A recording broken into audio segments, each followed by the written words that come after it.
Good afternoon, fellow Ambazonian. Welcome to this episode of the interview. Today, we'll be talking with the extraordinary and great researcher and expert, Dr. Micheal Rubin. So we ask all of you, as you join us, to make sure you invite your family and friends to listen to a seasoned voice, an expert who is going to give us perspective, maybe some education and some insights about why genocide, for example, why they occur, what are the triggering mechanisms, what causes them, what drives them, what sponsors them, what funds them. This is very essential for Ambazonians to understand what's going on in the conflict between Ambazonia and Cameroon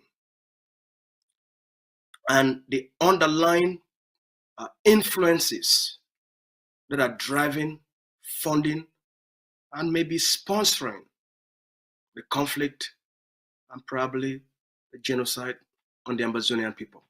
Today, let's have an insightful and educational interaction with Dr. Micheal Rubin. Doctor, thanks for joining us, sir. Thank you for having me, Lucas. It's a pleasure to be here and with the Ambazonian audience. Well, we're so glad to have you. You have quite an extensive background. Let me read a little bit of your background. You are a senior fellow at the American Enterprise Institute and a director of policy analysis at the Middle East Forum. You are a former Pentagon official. You've lived in post-revolution Iran, Yemen, and also Iraq.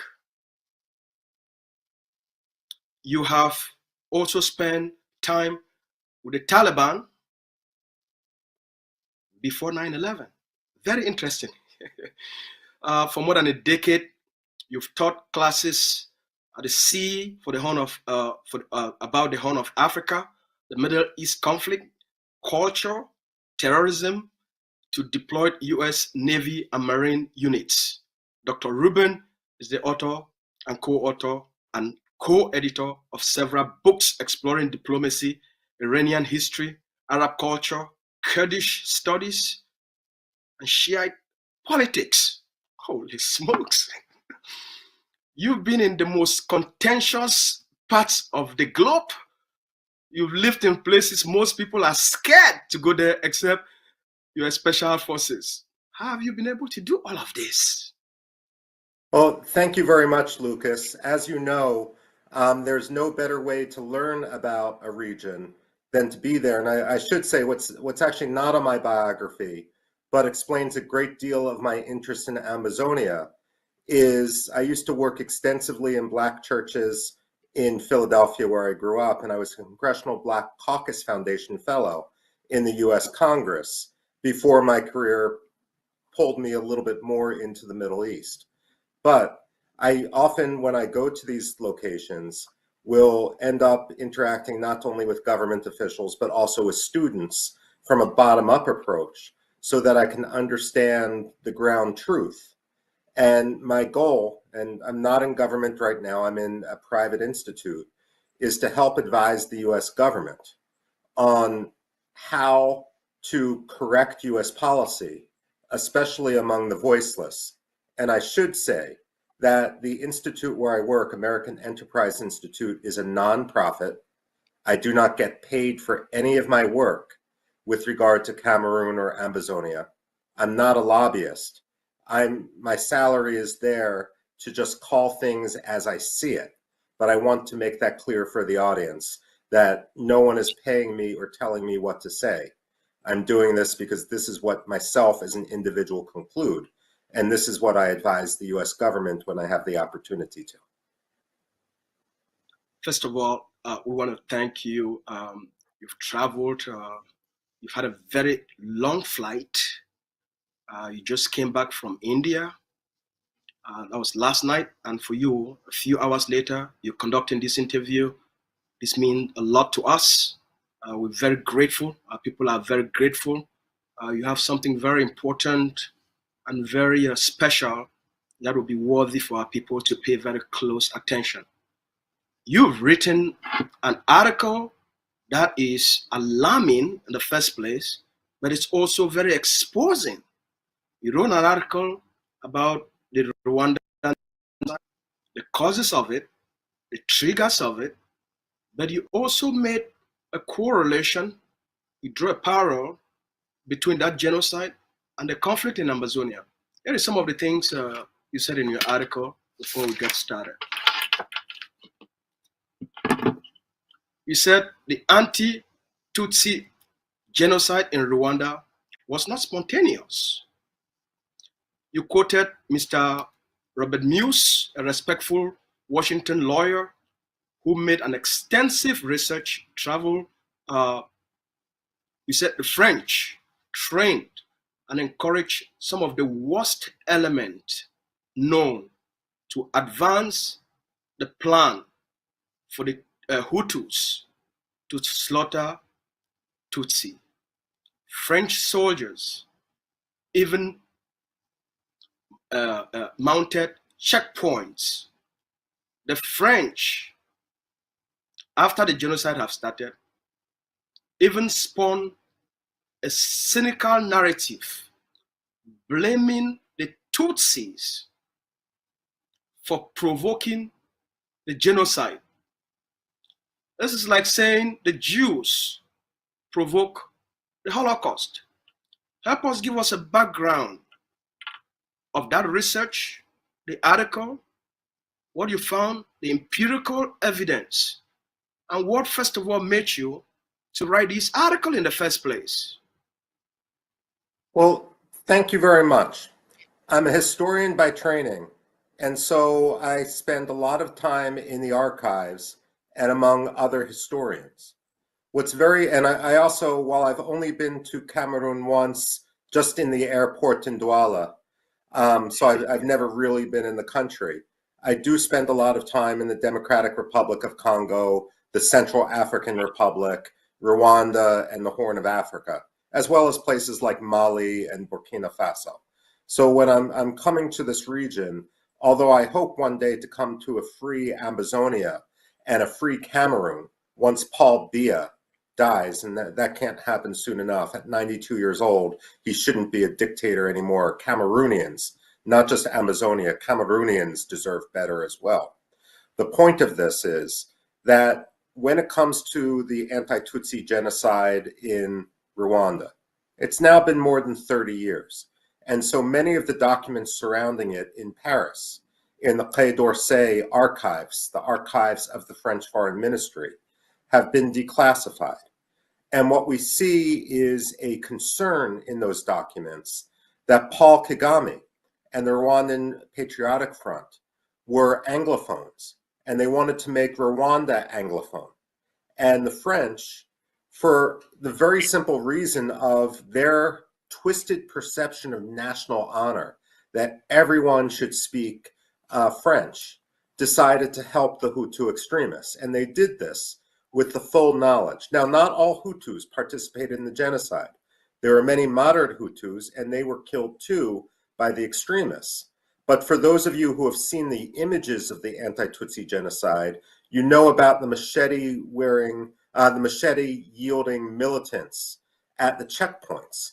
Oftentimes, those people were trained by the French, or they even had French special forces with them in the run-up and during the initial days of the genocide.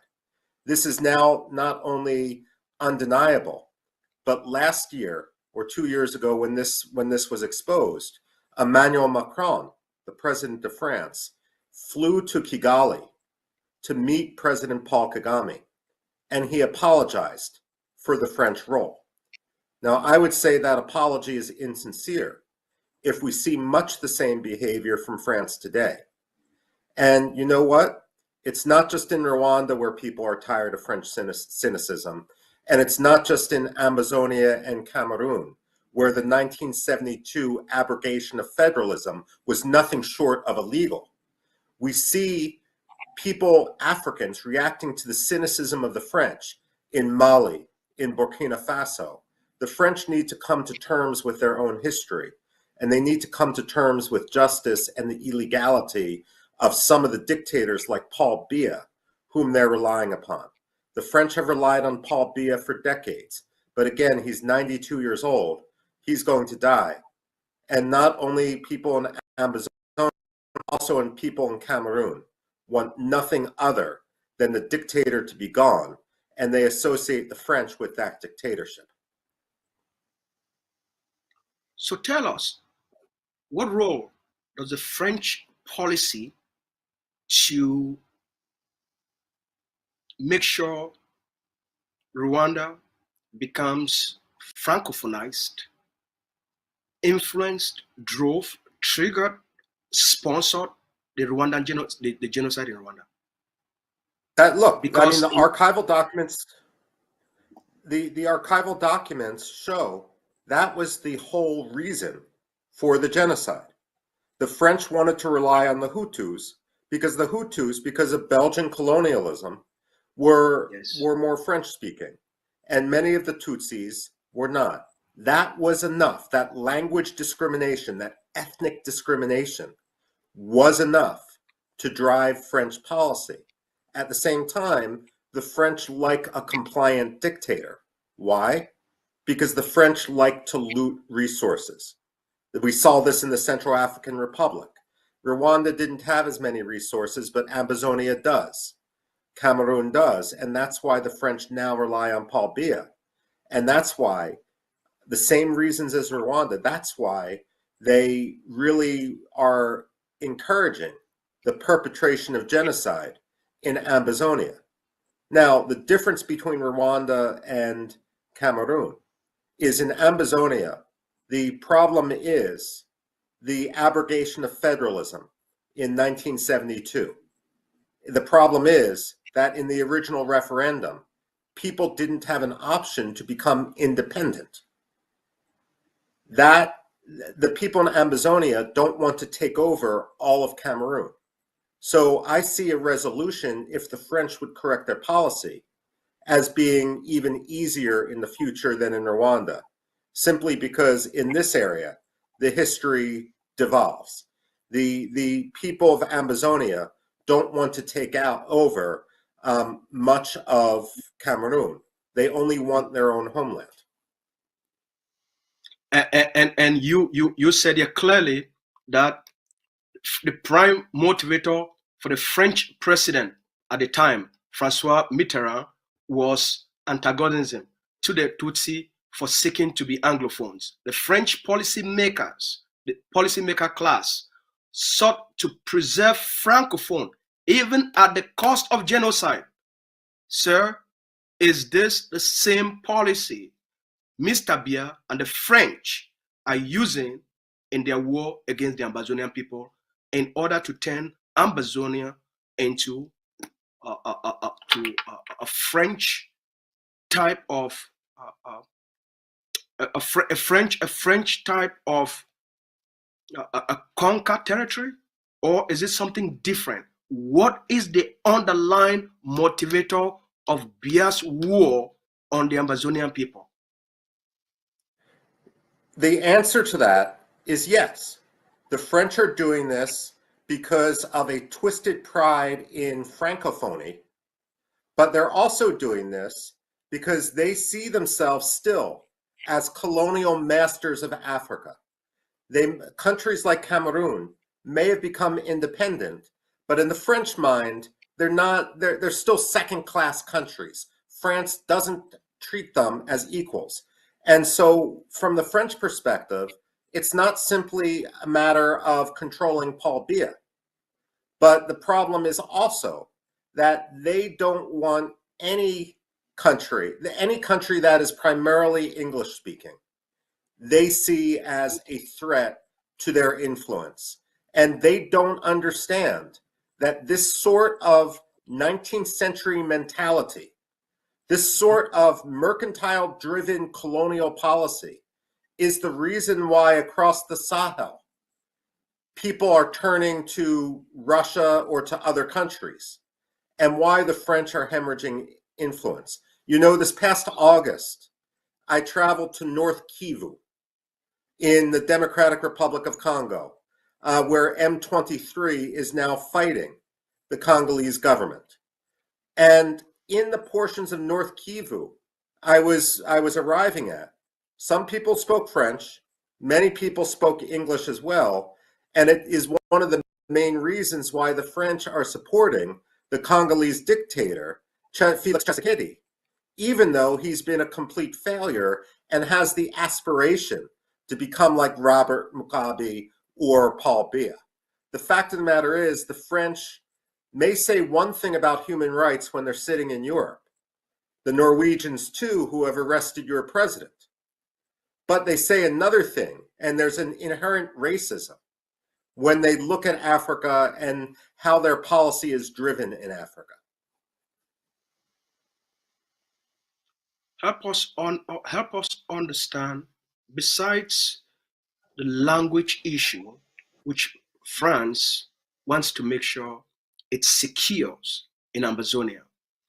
Help us also understand what is behind France's primary interest in supporting Paul Biya and the Cameroon government, besides their benefits in Ambazonia, which is where 65% of, I know you already know this, which is where 65% of the GDP is coming from, which is where most of the natural resources, the oil is coming from.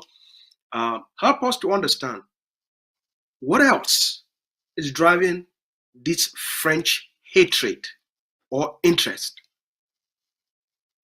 You know, it's hard to explain the French, period. But a lot of it, I mean, when we look at what drives French policy, number one is pride. Number two is resources. When we look at the Central African Republic, the French tolerated a brutal dictator who declared himself emperor for years, because we now know from, again, archival documents and from police investigations, the French leadership was receiving diamonds, basically was receiving not just the benefit to France, but in a corrupt way to their own bank accounts. I suspect something similar is occurring with Paul Biya. The problem is that when you support a dictator, ultimately that dictator collapses. And to be perfectly fair, this is one of my criticisms at times of American policy as well. Too often in the United States, and it doesn't matter whether you're Democrat or Republican, we will support individuals over systems. But an individual can be gone tomorrow. Inherently, what you need to do is build up a system that can control your government. This is what Lucas Cho has been doing, or had been doing, before the Norwegians arrested him. Now, the point of this is that the French right now are probably even more scared and more worried, because the person whom they placed all their bets on, President Biya, is, again, he just had his birthday. He's in his 90s. He's not going to be there forever. And they're probably very, very scared that when he goes, that there's going to be chaos. So this is the reason why in 2016, when the president was already in his 80s, they cracked down so hard on the peaceful protests, because they're afraid of civil society. But, you know, you can only kick the can down the road for so long before the road ends. That's what we're seeing right now in Cameroon and Ambazonia. What's the influence of France's need for uranium fueling Mr. Biya's action in Ambazonia? Well, look, to some extent, yes. But most of the French uranium still comes from Niger. That said, the belief that there is, that the uranium exists and that in mineable qualities is also driving the French. Also, I mean, look, the 21st century economy is based on rare earths and various minerals. The former oil minister of Saudi Arabia, Zaki Yamani, famously said, the Stone Age didn't end for a lack of stones. And what he was implying was the oil age isn't going to end for a lack of oil. We're already moving on to a new age where so many of these minerals become important. And so when we look at the Democratic Republic of Congo with $24 trillion worth of resources, when we look at the Central African Republic, there's a reason for the struggle right now between the French and the Russians there. And Cameroon, of course, is right, if you will, in the same region. And therefore, I mean, there's a belief that Cameroon could be wealthy in the way that Kuwait or Qatar are wealthy in the Persian Gulf, only instead of having the gas and the oil drive the economy like in the 20th century in the Middle East, some of the mineral resources are going to drive the economy in the 21st century. And so one of the reasons why Cameroon doesn't want to have Ambazonia be free, and I'm not even just talking about independence, I'm talking about what the agreement originally was with regard to the federalism, is because of pure and utter greed. They want a greater share of this money. They are corrupt in Yaoundé, in Cameroon, and the French want their piece of the pie. And if I may, Lucas, this is the same thing that's going on with regard to Nigeria and Biafra. I mean, the two countries, Ambazonia and Biafra, have a lot in common. Of course, in Nigeria, language isn't the issue so much as religion, but really the resources are one of the most important reasons driving this conflict. So what could be Norway's interest then in all of this? What is Norway's interest? To arrest Dr. Cho? How is Dr. Cho a stumbling block to what you have said in terms of all of this economic interest, to protect this economic interest? How is Dr. Cho a stumbling block to that? How is Ambazonian quest for freedom a stumbling block to that? As you've quoted, as you wrote in your interview, will they do this? Okay. Yeah, Lucas, let me broaden out just for a second, and not just talk about Norway, but talk about Scandinavia. Talk about Finland, Sweden, and Norway. We often hear about the Scandinavians praising themselves about their respect for human rights, their respect for democracy, and all of that. But when you actually look at their record, it's rather poor, and if I may, it's also rather racist. So, for example, as you said in your introduction, I'm much more of a Middle East specialist, and I spend a lot of my time with the Kurds, not just the Kurds in Iraq, but also in Turkey and in Syria. Now, when the United States and NATO wanted Sweden and Finland to join NATO, the way NATO works is that it's a consensus organization. When you take a new member, everyone has to agree. You can't just have a vote. And so Turkey was able to blackmail the military alliance by saying, we're going to veto Sweden joining unless Sweden betrays the Kurdish dissidents who lived in Sweden. Stockholm has one of the largest populations of Kurdish dissidents and also Turkish dissidents, all the journalists that the police state in Turkey tried to arrest. And you know what? Sweden caved in and even sent some of the Kurdish leaders they arrested back to Turkey, where they would be tortured and perhaps they've even been killed. So Sweden, of course, is cynical. And now that brings us to Finland when it comes to the Biafrans. Now, the reason why the Finns cracked down and arrested the president in exile of Biafra was two reasons. First of all, because because Finland had a lot of dealings with Nigeria in terms of energy and other products. And for all of Finland's talk about human rights, what mattered only to the Finns was the money. I mean, what do they have to worry about Biafra? If Biafra doesn't yet exist, they can pretend it's not a problem.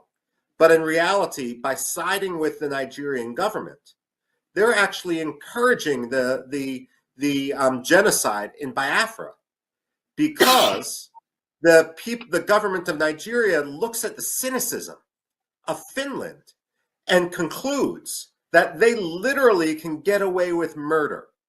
So this brings us to the president of Ambazonia. And I'm afraid the same thing is going on with regard to Norway in terms of simply wanting to address the status quo. It's easy to pretend that he doesn't have popular support, even though he does. And as far as the Scandinavians are concerned, if all the journalists, if all the television cameras are in Gaza or in Ukraine, filming what's happening there, then they can pretend that the genocide isn't happening in Amazonia. Genocide only happens in the dark. It only happens when the television cameras aren't there, which, by the way, is one reason why I was so happy to do this interview today with you, Lucas, because the more we can shed light on this issue, and the safer Ambazonia will be, and the more likely it will be that Norway will be forced to release the democratic dissidents that it has arrested for cynical, money, and racist reasons.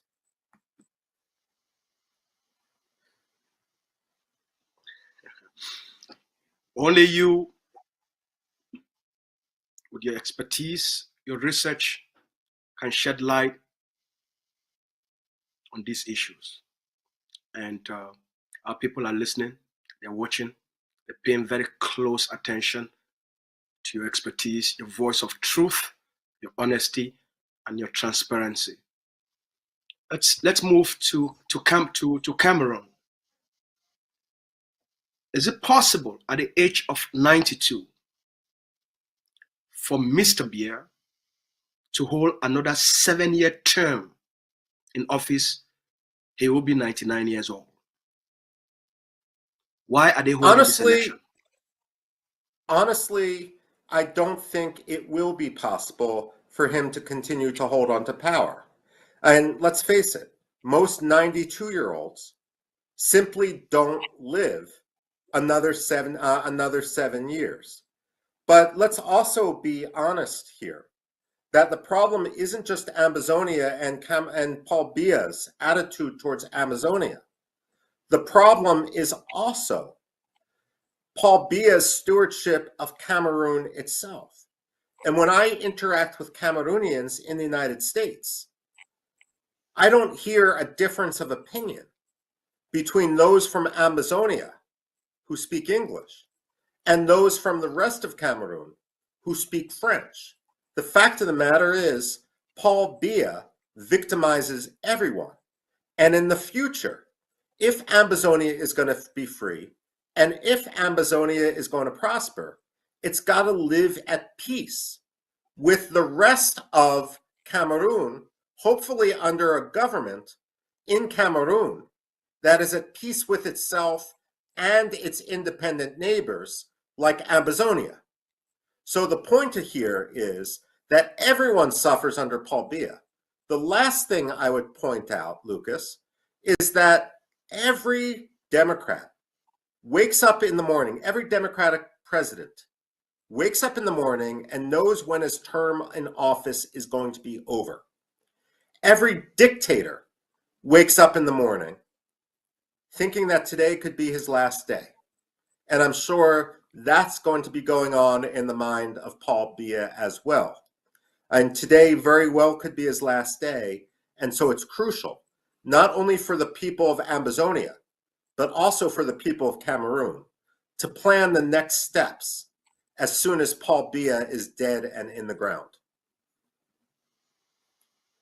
To plan the next step, if there is no step at the moment when Mr. Biya is on the CPDM ruling party, they've dominated the political scene for the last 42 years. He wants to run for another 7-year term. Do you see any credible opposition within Cameroon itself that can unseat Mr. Biya? Yeah, well, let me put it this way. You're absolutely right. And this is one of the reasons why it's so important that Ambazonia continues to organize itself as the president has been doing up until the day that Norway arrested him. So you've got a situation there where in Ambazonia, it's going to be okay. You're absolutely right in the rest of Cameroon. The fact that he has strangled the opposition is a problem. That said, they're going to face a struggle, much like a struggle after the death of Saddam Hussein. But what I also like to point out in situations like this is that the next president of Cameroon is likely in a Cameroonian prison right now. The next president of Cameroon isn't going to come out of Paul Biya's party. It's going to come out of those whom he's tried to suppress. Do you have any advice to the Cameroonian people, what they should prepare themselves for, what they should get ready for, what they should anticipate, or what specific steps and action they can take between now and October 7? Look, and the people of Ambazonia are doing what they need to do. They tried to resist peacefully, and we saw what happened after the teachers' protests. So they need to do what they need to do. That said, when it comes to securing the local communities, that's going to be up to the Ambazonians, because they're in Douala, in Yaoundé, in other cities in Cameroon. There's going to be chaos as people try to fill the void and a civil war erupts. This is why it's so essential that the Norwegians be on the right side rather than the wrong side of history. That's your advice for the Ambazonian people. What's your advice for the Camerooners? What should Cameroon do? What should the young people in Cameroon do? What should women do? What should civil society movement do?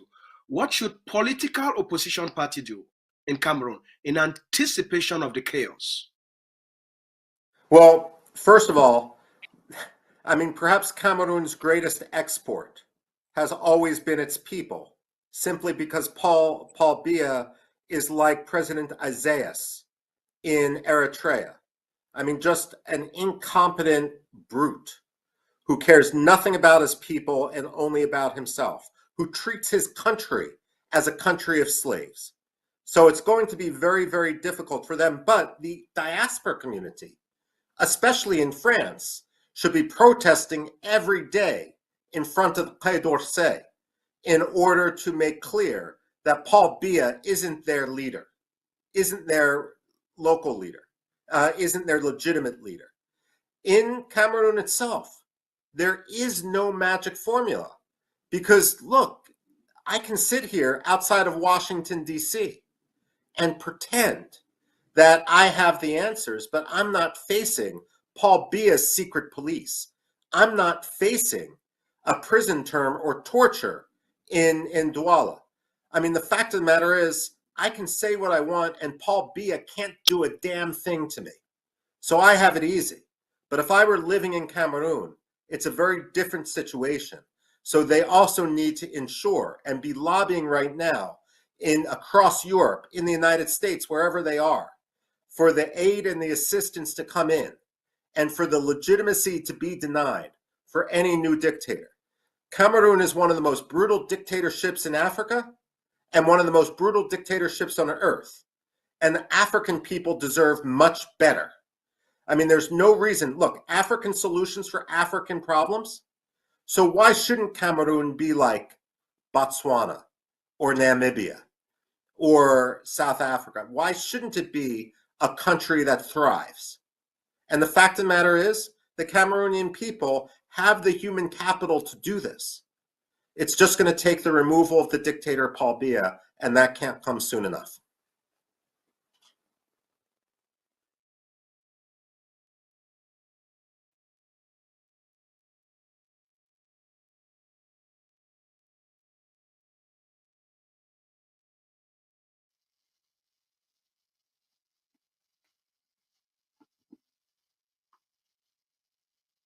Thank you. Welcome. It's time to work. We have a lot ahead of us, and I must inform you, we have a lot of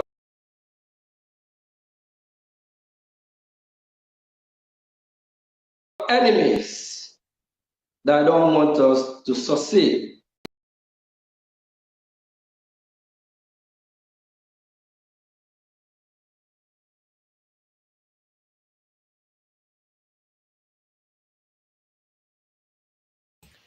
Lovely Biafrans, especially those in Facebook, those watching in Facebook, we bring you the news right from each source. But our leader Mazen Nambekano, our Prime Minister Simon Ekpa, has strengthened us. We know how your people has been downgraded in thinking the only thing you are good at is to tender insult. And because you are mal-informed of the stories, the allies between Eritrea, Ambazonia, and the Biafrans, the people who is in charge, making sure that you are free. We are bringing the news raw in order for you to focus on things. When you want to argue, you try to know whom you can argue with. Not everyone that bring news from the right source. We continue.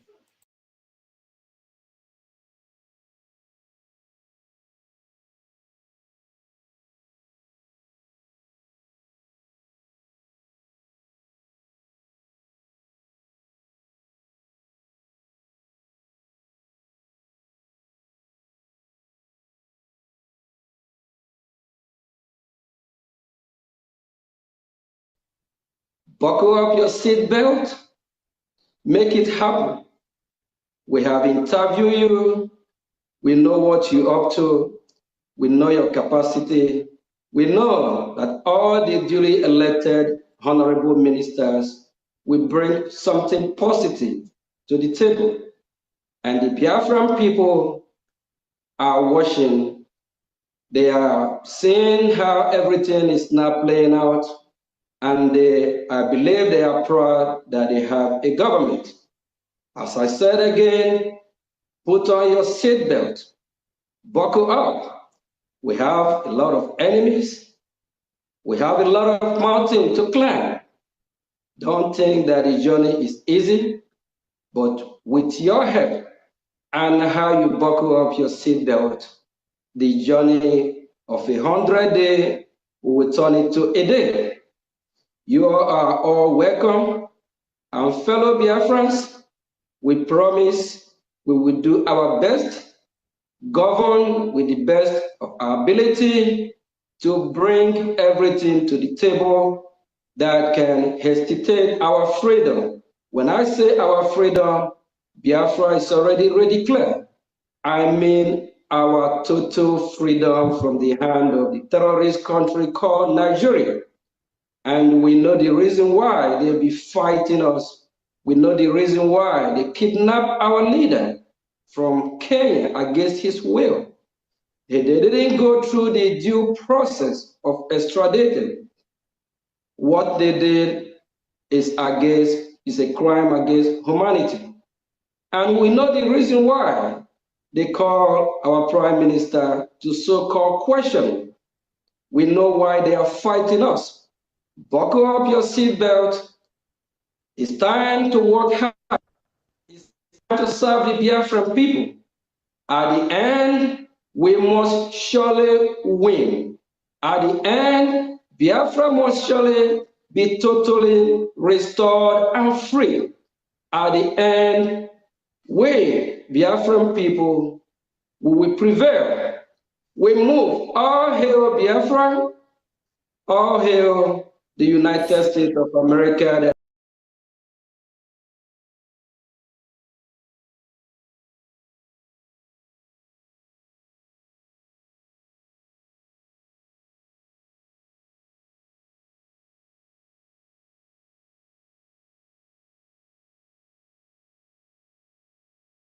So we continue with the allies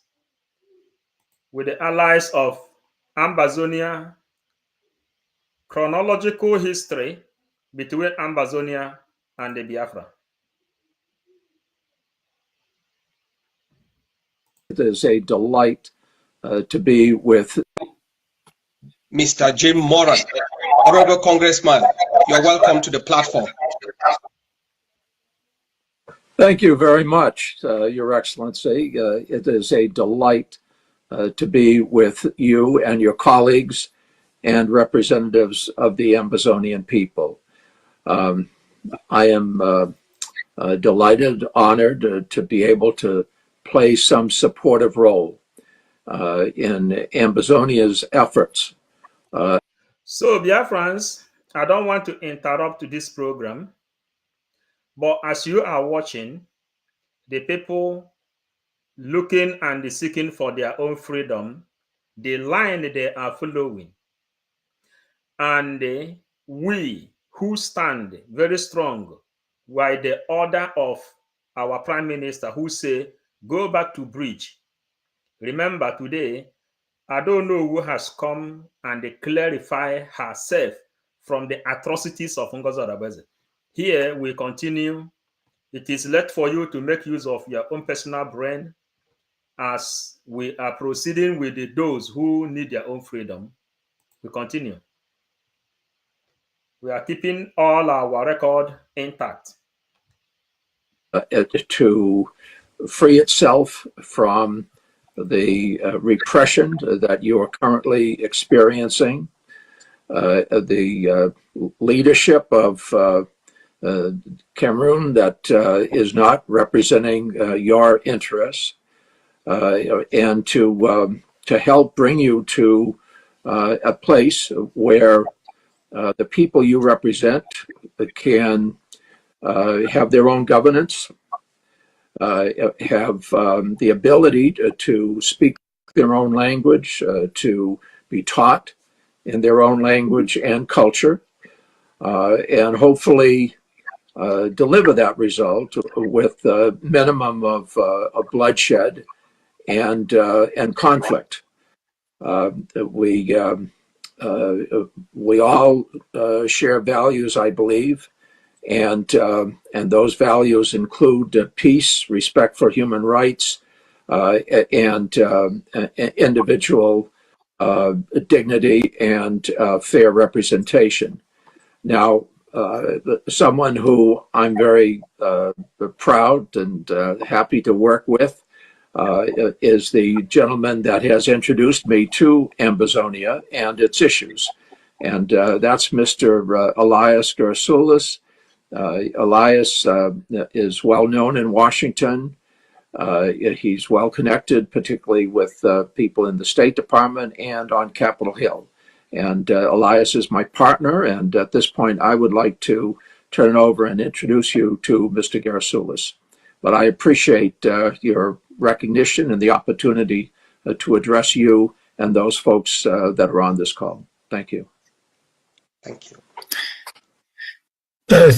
Congressman Moran, thank you, Your Excellency, Mr. Vice President.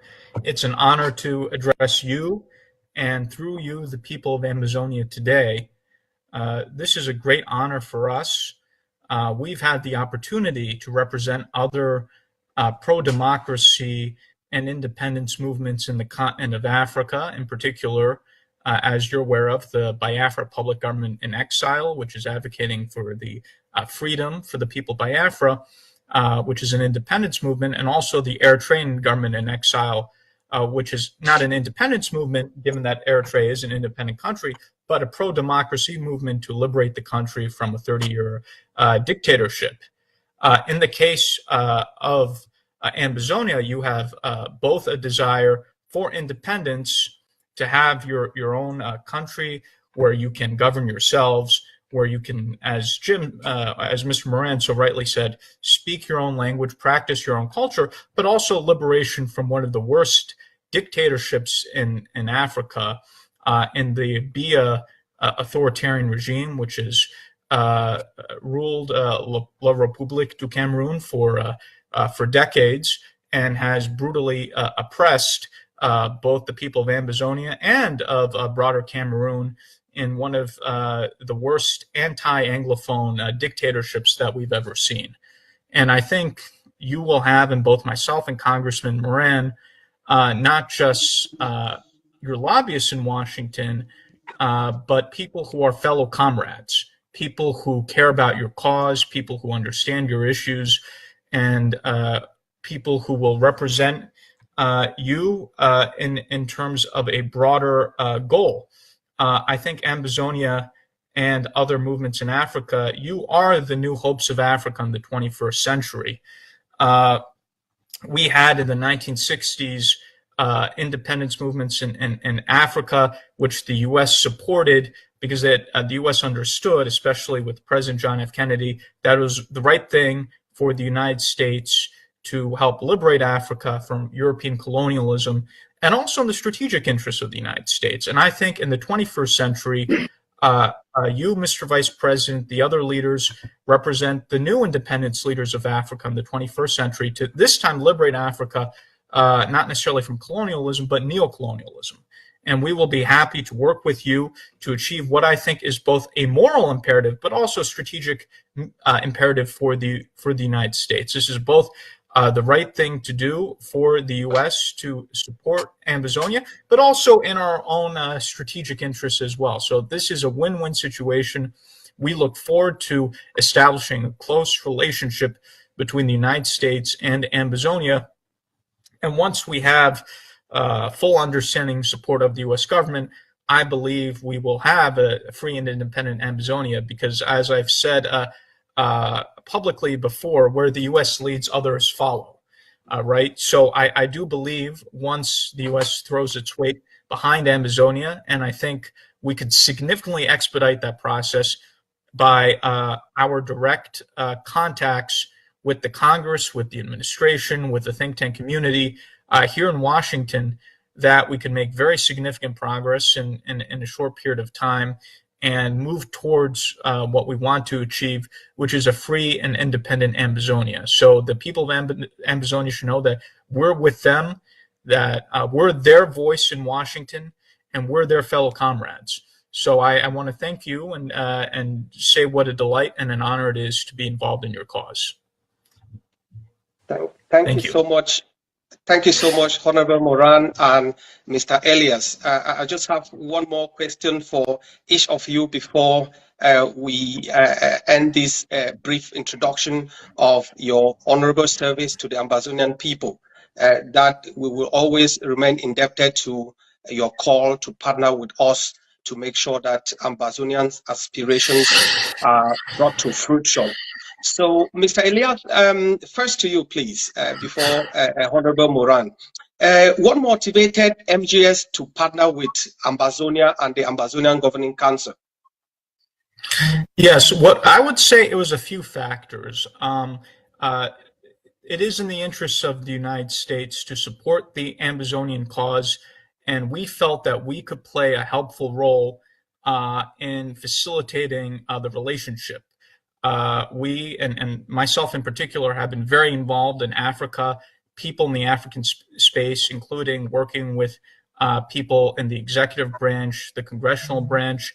There is a great desire here in Washington to have more streamlined contacts with Ambazonia in order to expedite progress on the Ambazonian issue. And in terms of the Ambazonian Governing Council in particular, I would say the reason why I thought and we thought to partner with the AGOV-C is you have an extraordinarily professional organization with extremely high quality people. Your organization is the premier Ambazonian organization. And again, as I've said, I'm very knowledgeable about the Ambazonian space, and both yourself and other people in the Ambazonian Governing Council are the utmost professionals. You're extraordinarily well structured as an organization, and that's important for our lobbying and what we're trying to do in Washington, because our State Department, our Congress, our White House, they want to know that they have a reliable, trustworthy, and competent counterpart on the other end. The U.S. government wants to work with people who are solid, people who we can trust, and that's the same that's true for lobbying firm too. You know, we want to represent people that we can be proud of and that we know have the capabilities and capacities to help run a movement as nuanced and complicated as the Ambazonian independence movement is. So I think it's a credit to both the interest in Washington, but also confidence in your organization, and specifically that I think has led us to this path, to partner with not just the Ambazonian people, but the Ambazonian people through the Ambazonian Governing Council. And I'll turn it over to Congressman Moran. Thank you. Well, yeah, thanks so much. Yeah, I can provide a little broader context as well. I happen to be Irish, and the Irish were taken advantage of by the British Kingdom. We finally were able to achieve more autonomy, independence, of course, from England, and I'm very proud of the direction in which the Irish have gone.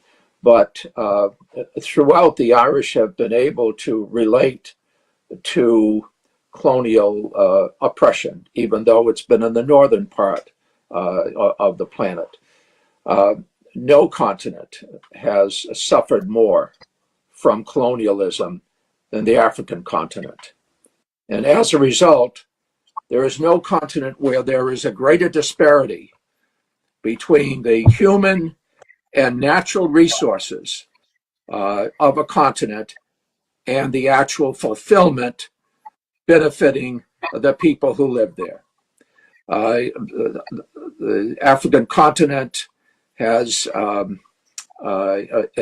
been exploited, has been abused, suppressed, and yet its population has grown. Most of its natural resources are still in place. And so the 21st century should be the century where the African people acquire their not only independence, but fulfill a greater deal of their potential, because their potential is enormous. Their intellect, their work ethic, and their value as individuals is what needs to now be developed. And that needs to be kept within the continent, among the people, among the local communities, not sent north to Europe or wherever. Cameroon can be an example of this kind of independence and fulfillment of opportunity. Right now, we have a division that only benefits the people who have directly benefited from the colonizers. This has to be rectified. I think it can be. Of course, I should say that in any conflict, the force that seizes the high ground invariably prevails. And that isn't just militarily or geographically, it's also morally. And so I hope we can be a facilitator for the people of Ambazonia to get together, to unite, because in unity there is strength, but also to set an example for the rest of the Cameroonian people that those living in Ambazonia are good people, want to do right, don't want to hurt people, abuse them, let alone be cruel to them, but they have a right to exist. They have a right to their own individual and communal identity. So that is our objective, and we want to work with you in achieving that objective, because I think if you can set an example for other people throughout the continent, it will have implications that go far beyond Ambazonia, that will spread throughout the continent of Africa, and it's about time. And so we would like to play even some small role in achieving that objective. Thank you so much, Honorable Moran and Mr. Elias. And finally, I think it would be nice for you people to tell the Ambazonian people who is MGS, Moran Global Services, what do you do, and who do you represent? Thanks a lot. Okay. I'll turn it over to Congressman Moran. ahead. And by the way, Congressman Moran, I just want to mention, if I recall correctly, Mr. Vice President, you are based in Ireland, so there's that common connection as well. Exactly. Yes. I did not know you were in Ireland. I'm glad I mentioned Ireland. That's Yeah, exactly. Thank you, Elias. So I was mayor of a city called Alexandria, Virginia. It's across the river from Washington, D.C. I spent 24 years then in the United States Congress. I was active on the Foreign Affairs Committee, Foreign Operations Appropriations, and especially on the Defense Appropriations Subcommittee. And as a result, I've taken a deep interest in foreign affairs and the role that the U.S. plays, should play, and can play in the lives of other people. Not exploitive, but empowering. And so I worked for a couple of large law firms and then set up my own firm so I could hire people like Elias and others. We have about a dozen people associated with us. I have represented the state of Qatar for it's now about 8 years since they were subject to a blockade, and that has been successfully overcome.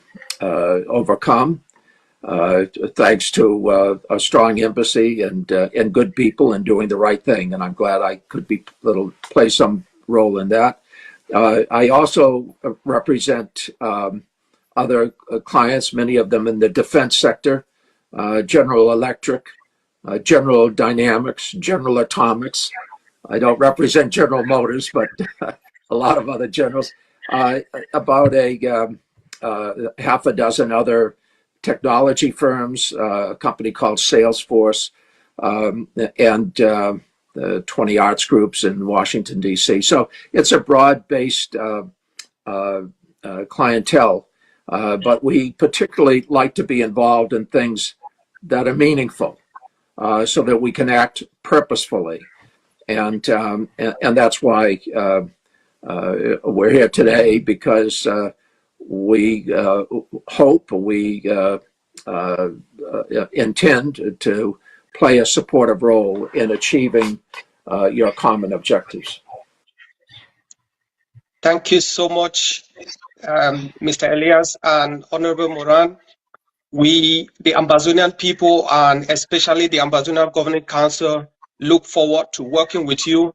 We thank you so much for finding time within your busy schedule to come and present yourself and your partnership with the Ambazonian people to realize their aspirations. We believe that your partnership with us is a noble call.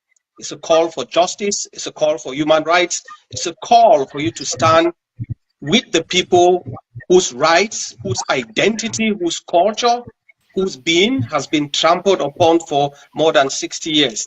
Thank you so much for this opportunity. We look forward to working with you. Thank you, Mr. Vice President. Yes. Lovely Biafrans, I believe you are following what we are doing. And it is just for you to keep your After I finish with the Ukraine war with Russia, I will turn to Nigeria to liberate the Igbo people of Biafra. This people have suffered in the hands of the northern Muslim-dominated Volks, continue ripping the natural resources of the southern Nigeria, mainly the people of the United States of Biafra and Nnamdi Kanu. The Biafra leaders should be released. immediately. Caroline, we know that Marco Rubio, the Secretary of State, has been having some critical meetings overseas, Saudi Arabia. We've got Steve Witkoff joining him as well, Mike Waltz. What can you tell us is coming from that? He seems to be putting out some optimism that things may be getting closer to an actual deal being made. I'm so glad you asked, Sandra, because this is a truly monumental step towards peace in the Russia-Ukraine war. At the direction of President Trump, Secretary Rubio, a special envoy Steve Witkoff, and our national security advisor Mike Waltz spoke to the Russians today and made significant steps towards peace. This is the first step of many. And I'd like to point out that our administration, including President Trump himself, has been in direct correspondence with the Ukrainians as well, including President Zelensky. President Trump also talked to our European allies yesterday. He had a phone call with France's President Emmanuel Macron. Next week, the Prime Minister of the UK will be here at the White House. And so we're ensuring that all parties are heard. But you have to speak to both sides of the war in order to truly negotiate a deal and problem solve. And this is a significant first step towards peace. Again, when the previous administration had no negotiations, no discussions, really no diplomacy in this effort, President Trump and his team are taking significant steps with just being here. And made significant steps towards peace. This is the first step of many. And I'd like to point out that our administration, including President Trump himself, has been in direct correspondence with the Ukrainians as well, including President Zelensky. President Trump also talked to our European allies yesterday. He had a phone call with France's President Emmanuel Macron. Next week, the Prime Minister of the UK will be here at the White House. And so we're ensuring that all parties are heard. But you have to speak to both sides of the war in order to truly negotiate a deal and problem solve. And this is a significant first step towards peace. Again, when the previous administration had no negotiations, no discussions, really no diplomacy in this effort, President Trump and his team are taking significant steps with just being here for 4 weeks. Are you understanding, following the track, following the template?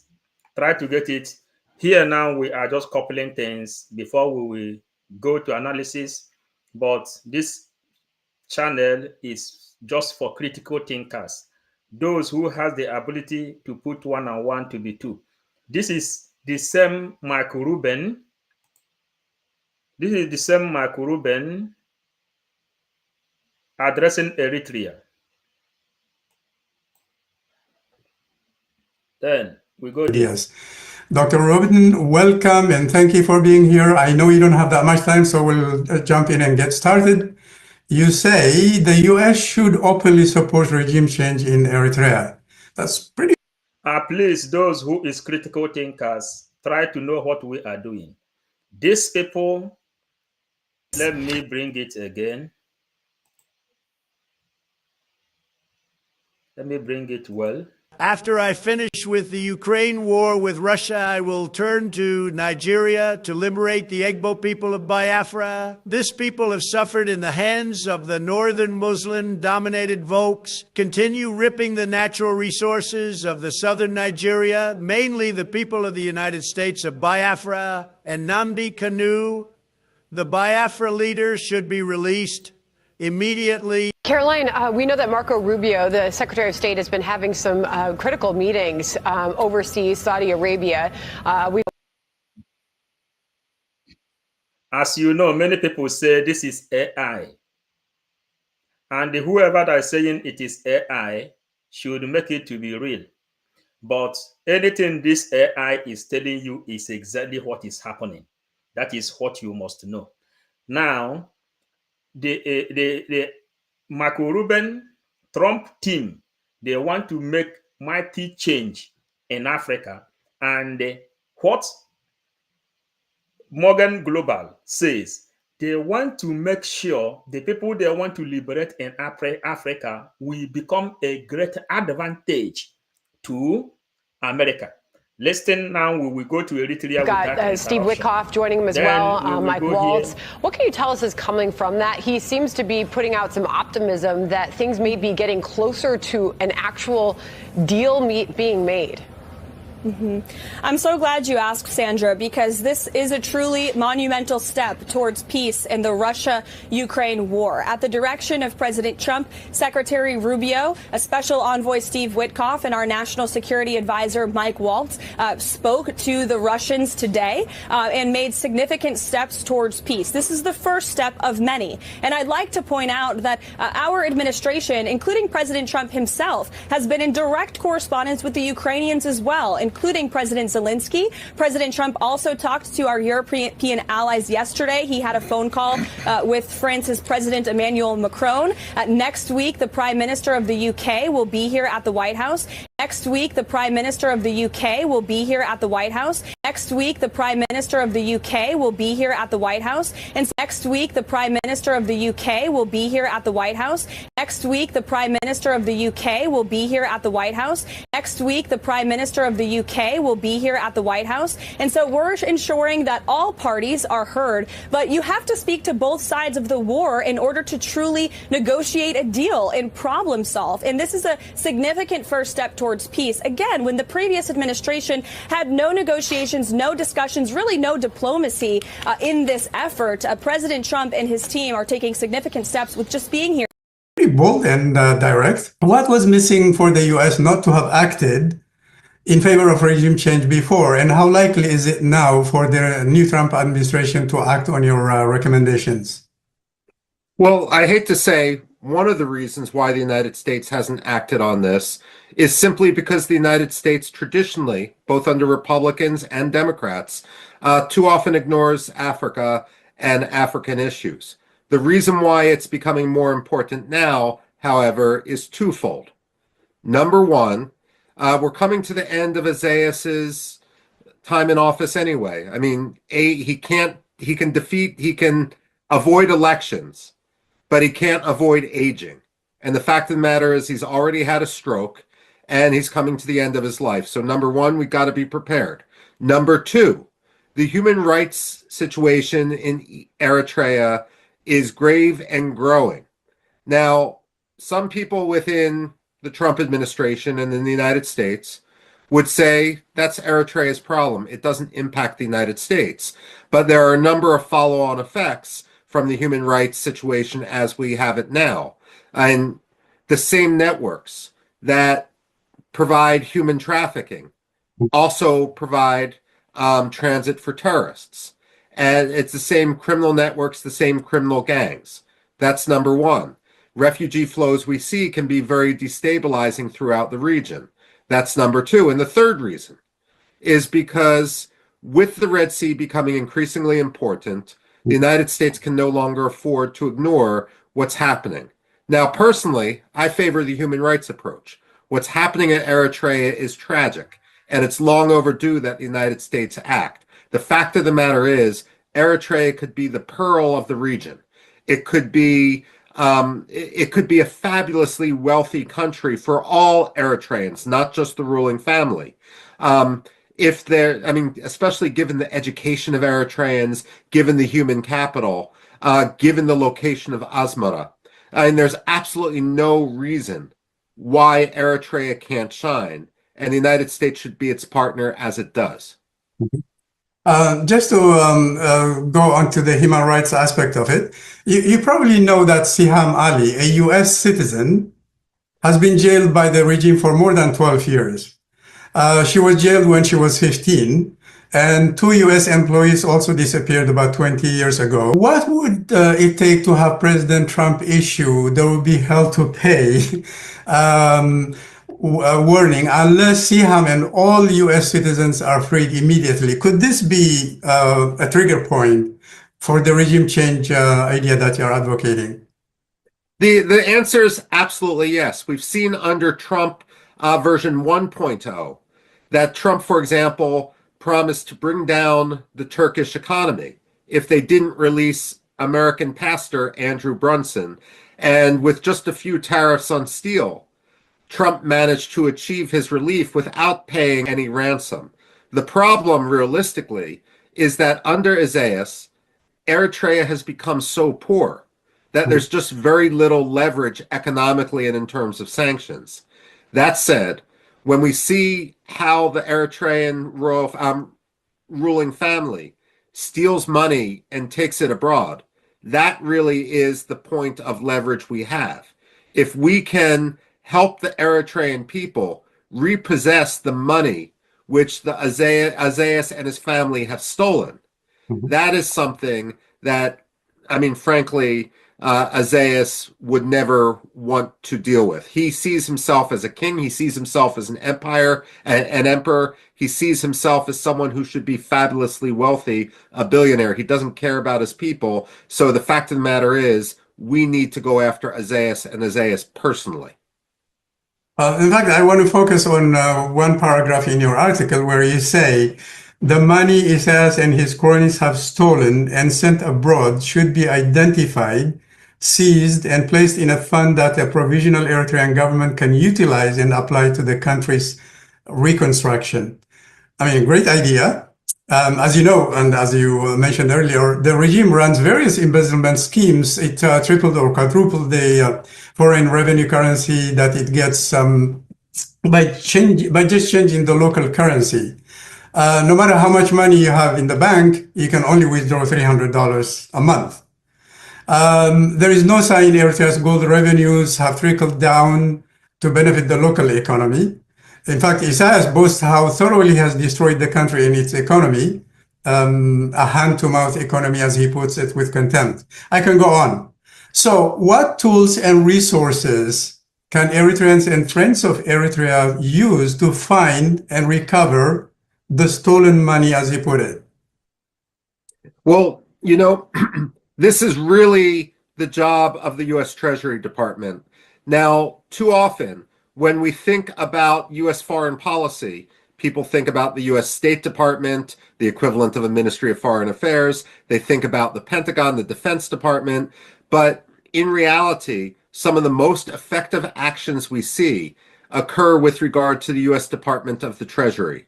Now, they have the ability to basically trace funds, to trace monies, and are the best able to identify where these monies are going overseas. And so what it will take is someone in the National Security Council, National Security Advisor, for example, Mike Waltz, or the incoming Undersecretary of State for Africa, Peter Pham, to basically say at a National Security Council meeting, this needs to be our priority. We need to, from above, tell the U.S. government that when it comes to Eritrea, they need to track every single dollar that's coming in and out of the country. And if it means putting liens on individuals and their houses and so forth, that's fine too. I would also go further and say one strategy that might be taken in the United States is what's called a RICO suit, a racketeering suit. This is what brought down the mafia. And the key with a RICO suit, RICO, if any of your audience wants to Google it, is that everyone involved in the scheme is presumed equally guilty. And therefore, they have a choice. They can either turn state's evidence and start giving evidence against those involved in the criminal scheme, or they will suffer the same consequences, losing their house, losing their money, losing their livelihood, being put in prison. And the question is, how many within the diaspora, for example, in the United States, really want to spend their life in prison because Isaias Afwerki wants to be a billionaire? Right. So the U.S. embassies, the Eritrean embassies in the U.S. or in Europe and Canada are involved in collecting a 2% tax, as they call it. How liable are they personally, and what can be done, to basically stop the embezzlement schemes they've been continuing to do for years and years? First of all, let me say that the 2% tax is illegal according to United Nations Security Council resolutions. Let me also say that the United States taxes our own expatriates. I will say that that is extremely bad policy on the part of the United States. and we should not do it. But when Eritreans will say, people who are representing the government, that the Eritrean, that the Americans do it and there's no difference to what the Eritrean government is doing, that's simply false. There's no equivalence. What the Americans are doing are taxing our citizens. And if our citizens give up their citizenship, they no longer need to pay the tax. What the Eritreans are doing are taxing people based on their ethnicity or former nationality, and they're doing it, it's more of an extortion scheme. Once you pay the money, you are forced to join specific organizations where you have to pay further dues.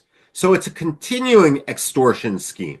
The fact of the matter is that the United States shouldn't participate in the 2%.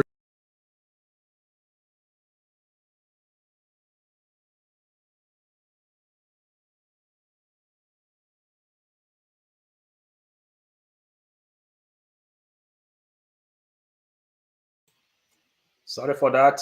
Sorry for that. Sorry for that. We are bringing up some other coupled matter, but as we are going on with that,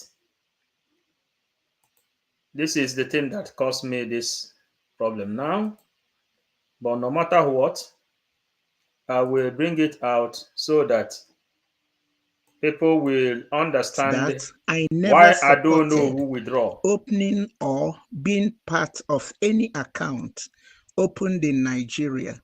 I have never encouraged anyone to pay money into any Nigerian account. For over 13 years, from MNK till date, I have been fighting for the freedom of my people. I will not stop until Biafra is fully restored. As a mother figure in our community, I have offered guidance and advice when needed. However, I cannot force adults to do what they ordinarily wish to do. I have prayed and played my part in supporting the fight for Biafra, and I will continue to do so. I was offended and felt betrayed when I heard Raphael Ajere spreading misinformation and misquoting me. Therefore, I want those insinuating that I encourage Biafrans to pay money into Fulani accounts to desist from spreading such false rumors and engaging in character assassination.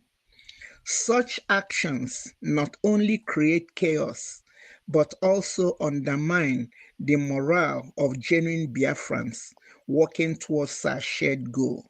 I rest my case. God bless Biafra. I don't know.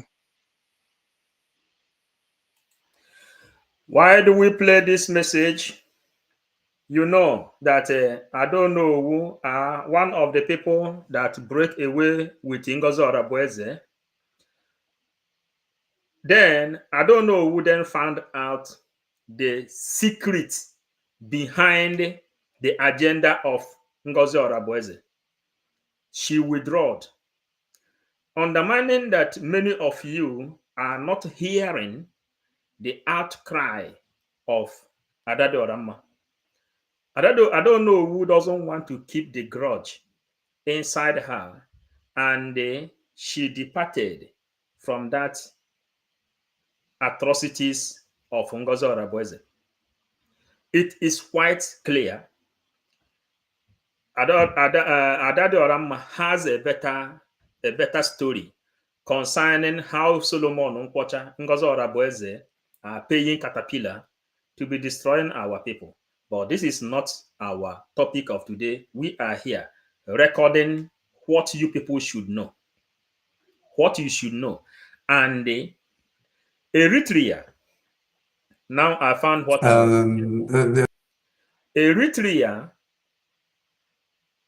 Ambazonia, Biafra, Somaliland, all of them are inside one lobby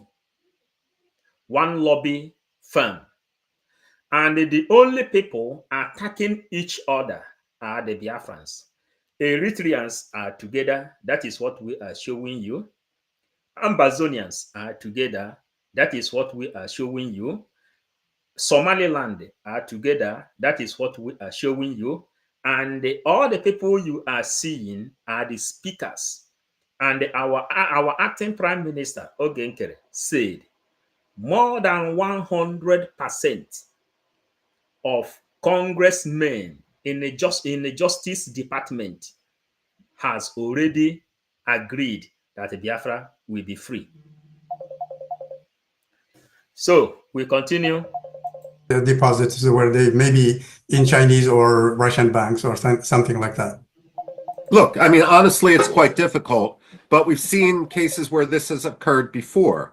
A number of countries have returned money that was stolen by Iraqis and sent to Dubai and Lebanon. And you know that both Dubai and Lebanon can be very, very difficult when it comes to issues of financial transparency. And yet the Iraqis, post-2003, succeeded in this. Cyprus and Armenia have both gotten off the money laundering lists by basically turning state's evidence and becoming far less opaque than they used to be. So too have the Cayman Islands. And when that doesn't work, we see issues such as we've seen with the Panama Papers, where specific leaks can become involved. Now, if countries like China and Russia won't play ball, what you do have is an ability with regard to reputational risk, where some of their companies who want to deal on the world stage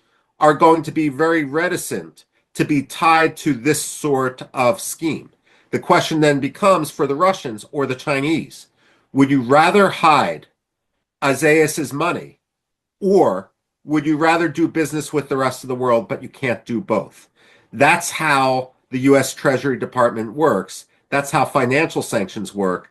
And that's why it may be difficult to identify and compel the return of some money, but it is possible to wage economic warfare, not against the Eritreans, but against the Azayas family, because make no mistake, the returned money comes not to the United States. It comes to funding Eritrea so that it can build itself into the Singapore it deserves to be, rather than the North Korea on the Red Sea. Right, right. As you know, Eritrea has been destroying its human capital for decades, basically wasting millions of man years of productivity. So if a system collapse happens before Eritreans are organized properly, all kinds of bad actors can rush in to fill the vacuum. For example, mercenary armies like the Wagner Group, super rich Gulf states, desperate neighbors, and even feuding local warlords. What is your advice for Eritreans inside and outside the country on how to build the necessary alliances with the US and others to prevent such scenarios from happening and increase the chances for Eritreans to own their destiny? Well, first of all, let's be clear.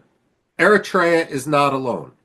In 2006, I traveled to Gdansk, Poland, for a conference marking the 25th anniversary of the Solidarity movement.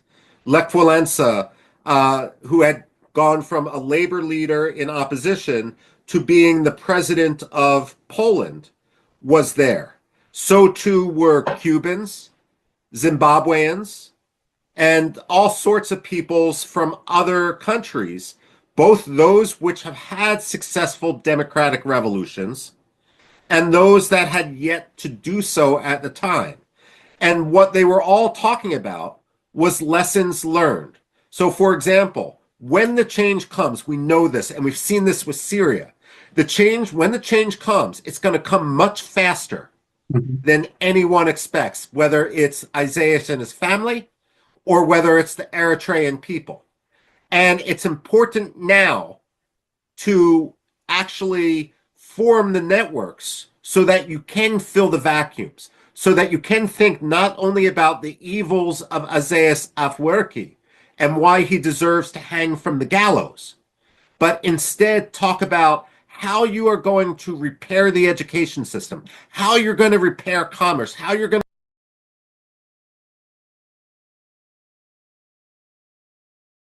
Yes, lovely Biafrans. There is urgent announcement. Urgent announcement. Did you see the urgent announcement? And what is it all about? The bridge allies U.S. lawmakers in Washington, D.C. for Biafran recognition.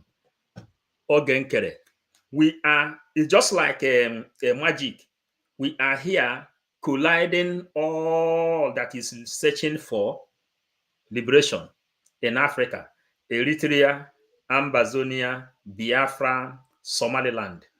Now, U.S. lawmakers has invited Nkere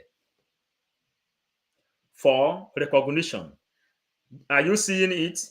Those of you that is insulting us in Facebook, especially, do you see it?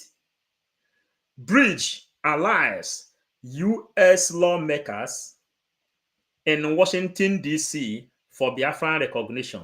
First-hand information, and please copy and make it go viral.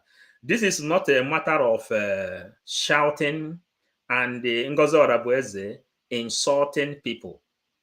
You know, APM, we told you he know the game. Do you see it? This message now is from Washington, D.C. They have invited Biafra for recognition. First-hand information. Those of you who wish to have a better information, those of you who wish good for Biafra, those of you who wish Biafrans to survive and they succeed, this is your news. This is your news. You understand? And if you are happy for this news, we will like to be bringing you a congratulatory message to our acting Prime Minister. Be a part of it, celebrate it, be a part of it, celebrate it. This is all you have been fighting for. This is all you have been fighting for, nothing more. And beside, Ogenkere has not done anything wrong to you people. Only that Ngozi Orabueze transformed your brain and asked you people, go and begin to insult him. For no reason. Ugo 247 jump out. Victor Zaganobi jump out. Kiv TV jumped out. Adade Oramma jumped out. Troop Survival jumped out. Emmanuel Oremejus jumped out. Kelena TV, all of them jumped out. The humble goat that call himself a humble lion, all of them jumped out and begin to criticize someone that has not done anything against them. Today, United States of America, American lawmakers are inviting Biafra for recognition. Did you see it? We do not play around the bush. As we continue this program, what we are doing now is how the game, because ana akpa were arahụ n'ute, ana akpa tupu arahụ n'ute. Our acting PM told us more than 100% has agreed for Biafra recognition, and this is the result. Our acting PM says he do not believe in talking, he believes in action and the result. This is the result. This is not a shenanigan of Ngozi Orabueze, and that's why I never just run opening or being part of any account opened in Nigeria. I have never encouraged anyone to pay money into any Nigerian account. For over 13 years, from MNK till date, I have been fighting for the freedom of my people. I will not stop until Biafra is fully restored. As a mother figure in our community, I have offered guidance and advice when needed. However, I cannot force adults to do what they ordinarily wish to do. I have prayed. She says she cannot force adults to do what they ordinarily want to do. That is, ezie m ozi ji ezie ọgaranya. Ezie m esi mbute ọgaranya n'isi. I tell you that one is not possible. Ada asa okenye pụta n'anwụ. Every one of you following Ngozi Orabueze. It's either you are not reasonable enough or you are benefiting from the atrocities of Ngozi Orabueze. I don't know who are the first people that joined Ngozi Orabueze to depart. Today, she have seen the danger of Ngozi Orabueze. She removed herself again. You understand? And will nobody force her to come because Biafra is played my part in supporting the fight for Biafra, and I will continue to do so. I was offended and felt betrayed when I heard Raphael Ajere spreading misinformation and misquoting me. Therefore, I want those insinuating that I encourage Biafrans to pay money into Fulani accounts to desist from spreading such false rumors and engaging in character assassination. Such actions not only create chaos, but also undermine the morale of genuine Biafrans working towards our shared goal. So, going to repair free trade, how you're going to prevent a situation like what happened in Russia in 1991, where you had rise of oligarchs distort the economy. These are the discussions which should be being had in all sorts of countries outside Eritrea now, because the Eritrean diaspora is incredibly strong, is incredibly able, and they can learn the lessons learned from other states that have failed in this transition, skip a few steps, and really enrich their next generation with equity and with justice. Right. You mentioned Peter Pham earlier and a few others who can be partners for this change. What does the diaspora Eritrean community need to do to get their support and to accelerate, the chances of change in Eritrea by involving such people and maybe even, think tanks like the American Enterprise Institute, for example? Well, first of all, let me use this opportunity to say that at the American Enterprise Institute, we take no foreign money and we take no U.S. government money. I personally take no foreign money or U.S. government money. And the point I'm making is this. The Eritrean government will buy lobbyists. Mm-hmm. But as the expression goes, you can put lipstick on a pig, but it's still a pig. You can't change the fundamental rot that the Azayas regime represents. And so what you will find, and what the Eritrean diaspora will find, is that those who are advocating against Azayas Afwerki and on behalf of the Eritrean people are doing so because it's the right thing to do. Right. They're not accepting money.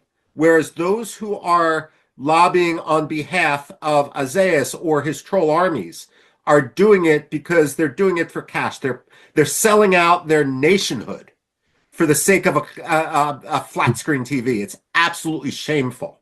Now, the point of this is that in the opposition, if anyone tries to sell you a bill of goods, the answer should be no, thank you. We want your support because we're on the right track, and we want you to do it because we're right, not because you want money. So that's number one. Number two, look, if the Eritreans decide that they're going to have 5 different opposition leaders and they're going to spend all their time fighting with each other, then ultimately they're going to delegitimize their cause. Now, in 1999, I just had received my PhD from Yale University. I came to Washington and I began working. And in Washington in 1999, I met someone named Barham Saleh. Barham was the representative in Washington of the Patriotic Union of Kurdistan, one of the two Kurdish groups, a member of Socialist International, and so forth. Now, there were two main Kurdish groups, the Patriotic Union of Kurdistan, led by Jalal Talabani, and the Kurdistan Democratic Party, led by Masoud Barzani. And they had just fought a civil war with each other. They hated each other. And Barham Saleh had a rule in Washington that no matter how much he disliked the other Kurdish parties, when it came to talking to American officials, congressmen, diplomats, he would never criticize fellow Kurds. Because the second you criticize fellow Kurds in front of fellow Eritreans, in this case, in front of a non-Eritrean audience, the reaction is going to be, we're not, I mean, you guys don't have your act together. We're the Patriotic Union of Kurdistan, led by Jalal Talabani, and the Kurdistan Democratic Party, led by Masoud Barzani. And they had just fought a civil war with each other. They hated each other. And Barham Saleh had a rule in Washington that no matter how much he disliked the other Kurdish parties, when it came to talking to American officials, congressmen, diplomats, he would never criticize fellow Kurds. Because the second you criticize fellow Kurds in front of fellow Eritreans, in this case, in front of a non-Eritrean audience, the reaction is going to be, we're not, I mean, you guys don't have your act together. We're not going to get involved. We're not going to choose sides. So what you really need, and this is the most important thing, is a united front. Now, back to Barham Saleh. Because of this, he gained the respect of the United States. He gained the respect of Americans, and ultimately he became Iraq's president.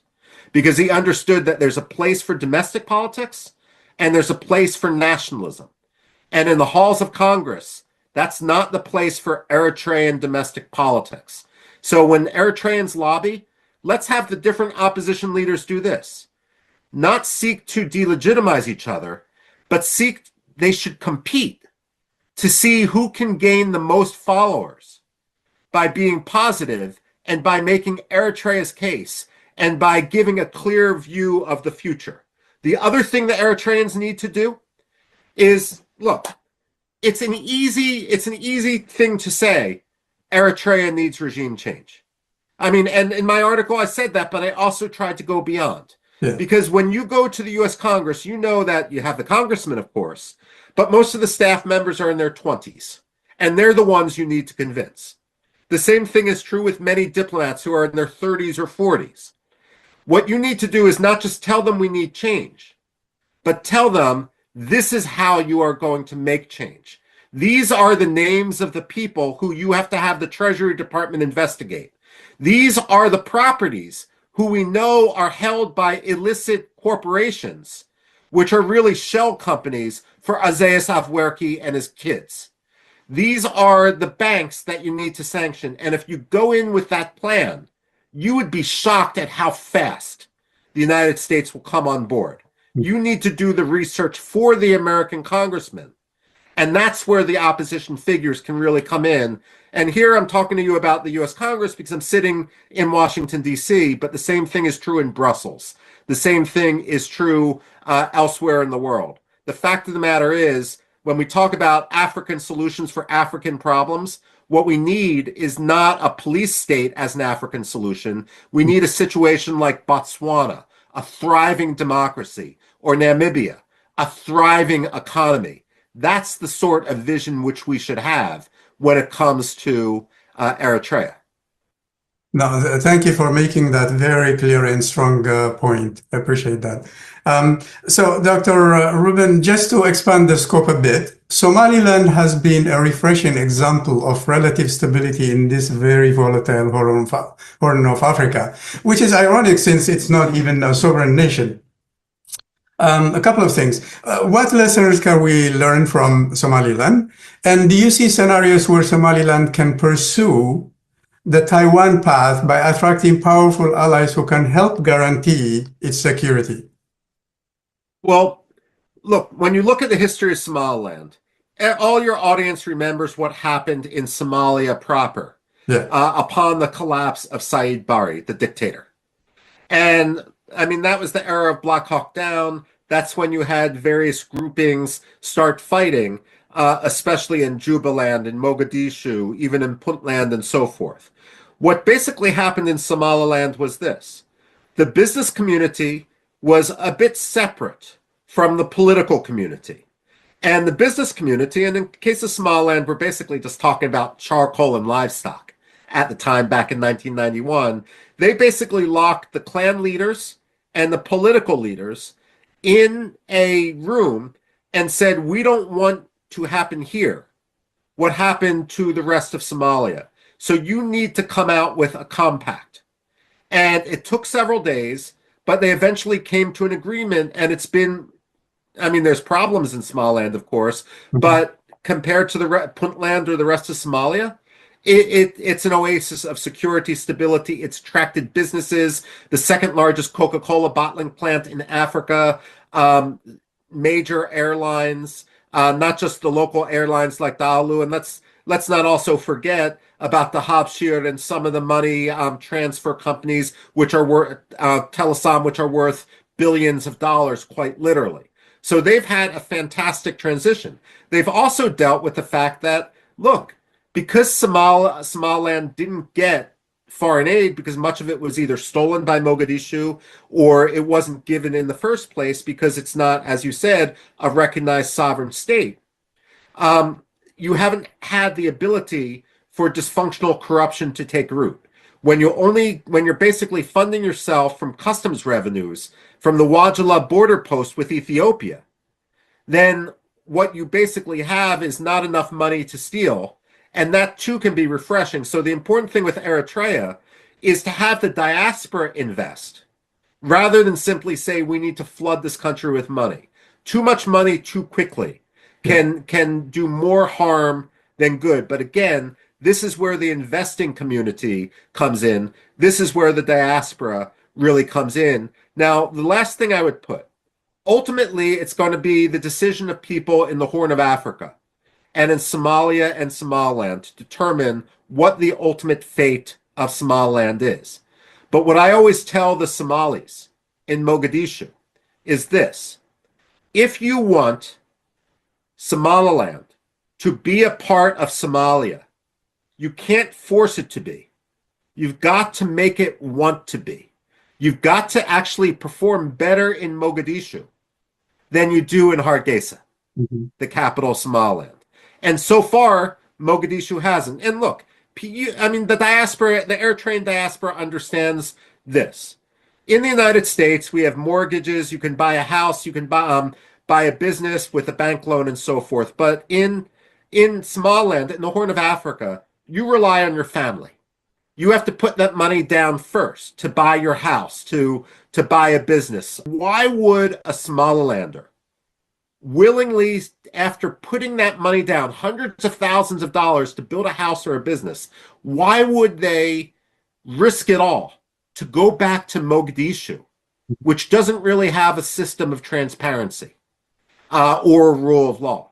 This is why it's so important to have an established system of transparency and rule of law. I can't say enough what the human capital of Eritrea is, both those who are imprisoned in Eritrea itself, but also thank God for the Eritrean democracy in the United States. You contribute much more to the United States than we actually get from you. Yeah. The fact of the matter is that the discussions of how to do banking, of how to do investment, of regulation, that's what should be happening now in the Eritrean community. And that's why I thank you and your listeners for all your hard work in this. Ultimately, I'm an American. It's not my say what happens in Eritrea. But I want to empower the Eritreans because I think it would be good for them.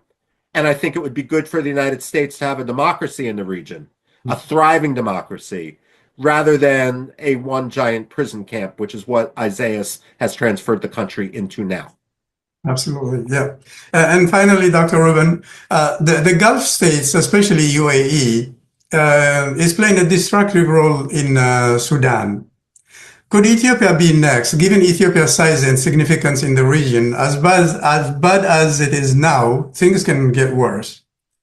What trend lines does your research show regarding where the Horn of Africa is heading to? Any indicators things will get better?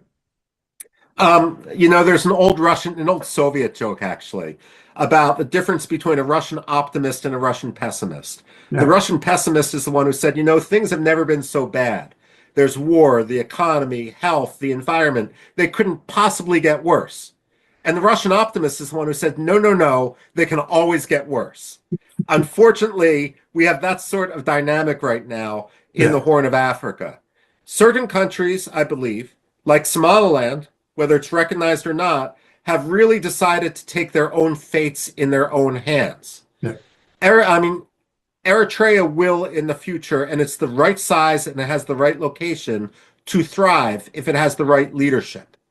Once they throw out the thieves who currently treat the country like their own personal fiefdom. When it comes to Ethiopia, look, I understand the complaints that Abiy Ahmed has had with regard to the ethnic basis of federalism. But the way to change that is through a constitutional process, not through military force. By doing the short-term calculation of playing different ethnic groups off each other inside Ethiopia, what Abiy Ahmed is doing is setting the stage for decades of chaos, which will ruin the potential of Ethiopia. And like you said with Sudan, look, it's not only the United Arab Emirates which are playing a very negative role in Sudan. The fact is, the United Arab Emirates and the Saudis have decided to play out their own traditional proxy war inside Sudan at the expense of the Sudanese. Yeah. And when you have divisions like you have in Ethiopia, then ultimately the same dynamic can come into play in the future. I would hope we don't have these dynamics in the future in Eritrea.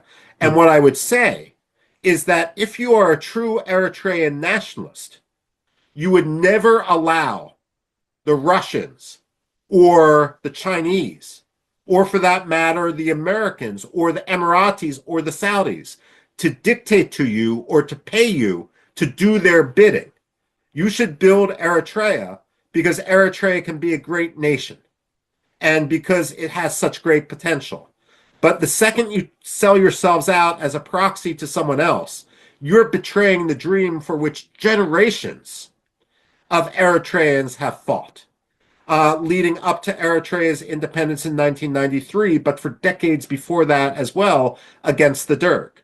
And therefore, look, I wish I could be more optimistic about the Horn of Africa, but the buck stops with the peoples of Eritrea, Ethiopia, Somalia, and so forth.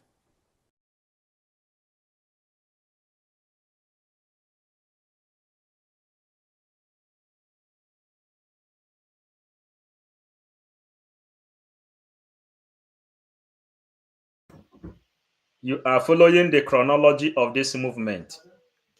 Marco Rubin has just addressed Ambazonia, Eritrea, Somaliland, and all of them, because of the problem of Ngozi Odabueze, that's why he has not come openly like this to address Biafrans. But what did they do? Ngozi Odabueze already called all of these people foolish and useless lobbies. You understand? And they decided to work underground to bring this news. And what is the news? The bridge allies, USA, United States of American lawmakers. And these are the lawmakers you are talking about. These are lawmakers you are hearing. I don't know if I have more of the lawmakers in this place. You know, these are lawmakers. These are the lawmakers you are hearing. And the man you just heard from now is this person with our acting prime minister, So, as we are now proceeding to what we have, we want to hear now the news. They say it is AI. Please, if you are still enjoying the program of 555 Vision, your comment is necessary to congratulate Mazen Nnamdi Kanu, who say, I will destroy Nigeria with the truth. And that truth is what you are about to listen. And when this truth will come out, the eye of the whole world will be on Biafra. The eyes of the whole world will be on Biafra because he is looking at their hypocrisy, foolishness, cowardice, idiocy, and the stupidity, and the lack of reasoning. Then the eye of the world have seen everything which you are now going to listen. And when we told you that we have someone in front, who know how to deal with these people silently, then it is left for you to write a congratulatory message. It doesn't matter if you have insulted him before. You have also insulted Mazen Nnamdi Kanu. Later you repented. You have also insulted Simon Ekpa. Later you repented. Then it doesn't matter if you have insulted him before, but we know how the mentality of our people is. Some people say this is AI. Now, those who know how to understand AI news, listen. After I finish with the Ukraine war with Russia, I will turn to Nigeria to liberate the Igbo people of Biafra. This people have suffered in the hands of the northern Muslim-dominated folks, continue ripping the natural resources of the southern Nigeria, mainly the people of the United States of Biafra and Nnamdi Kanu. The Biafra leader should be released immediately. Caroline, we know that Marco Rubio, the Secretary of State, has been having some critical meetings overseas, Saudi Arabia. We've got Steve Witkoff joining him as well, Mike Waltz. What can you tell us is coming from that? He seems to be putting out some optimism that things may be getting closer to an actual deal being made. I'm so glad you asked, Sandra, because this is a truly monumental step towards peace in the Russia-Ukraine war. At the direction of President Trump, Secretary Rubio, a special envoy Steve Witkoff, and our national security advisor Mike Waltz spoke to the Russians today and made significant steps towards peace. This is the first step of many. And I'd like to point out that our administration, including President Trump himself, has been in direct correspondence with the Ukrainians as well, including President Zelensky. President Trump also talked to our European allies yesterday. He had a phone call with France's President Emmanuel Macron. Next week, the Prime Minister of the UK will be here at the White House. And so we're ensuring that all parties are heard. But you have to speak to both sides of the war in order to truly negotiate a deal and problem solve. And this is a significant first step towards peace. Again, when the previous administration had no negotiations, no discussions, really no diplomacy in this effort, President Trump and his team are taking significant steps with just being here for 4 weeks. Now, Biafrans, I want to show you something. If your heart is feeling freedom, any angle it is coming, your comment is necessary. Remove any argument you may have with anybody before. But here is this news, the greatest news ever. Biafrans all over the world is waiting for. This is the news. And before this news came, this Biafra will never be a liability to the rest of the world. And we are so happy so far. Since September last year, the diplomatic tie between us and the US, we have had opportunity to meet with members of the Congress, senators as well. And we have bring to the table to the United States Justice Department the issue of Biafra. And it's still ongoing.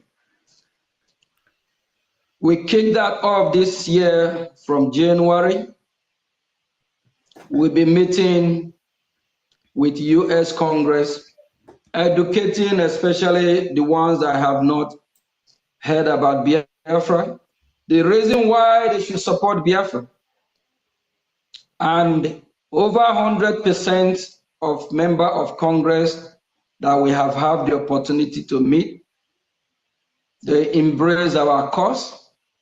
They share our view and value of who we are as well, of which one of the Congress person recognized us. He even said, oh, the Biafra Igbos are everywhere. We laugh about it. They know who we are.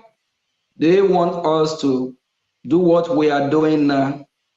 Come to them, speak to them face to face. Not the one that will be over phone talking about. Not the one that we read from paper. Why some of the news coming from the gutter media of Nigeria that are so corrupt and uttered word and news. The way we are doing it now is the best way to go about it. Few days ago, we have the opportunity to meet with some congressmen, of which we have a long discussion of over an hour, talking about Biafran issue, not about Nigeria issue, about Biafran issue. That tells you the door is opening every day. Not everything we will post online, not everything we will say online. 3 days ago, we have a lot of meetings from morning till night, from different congressmen and women to senators. And our sister country, Ambazonia, after my first meeting, the second meeting, they are part of that meeting. And the evening meeting, the Eritrea president, he was there as well. We have a good meeting. Everything is working to our favor. Our leader, Mazi Nnamdi Kanu, and our prime minister, we know the reason why they called them for the so-called questioning. Our leader, Mazi Nnamdi Kanu, we know the reason why he was kidnapped from Kenya is to stop our freedom. How do you want me to whisper on your ear? They want to stop our freedom. Will you allow that to happen?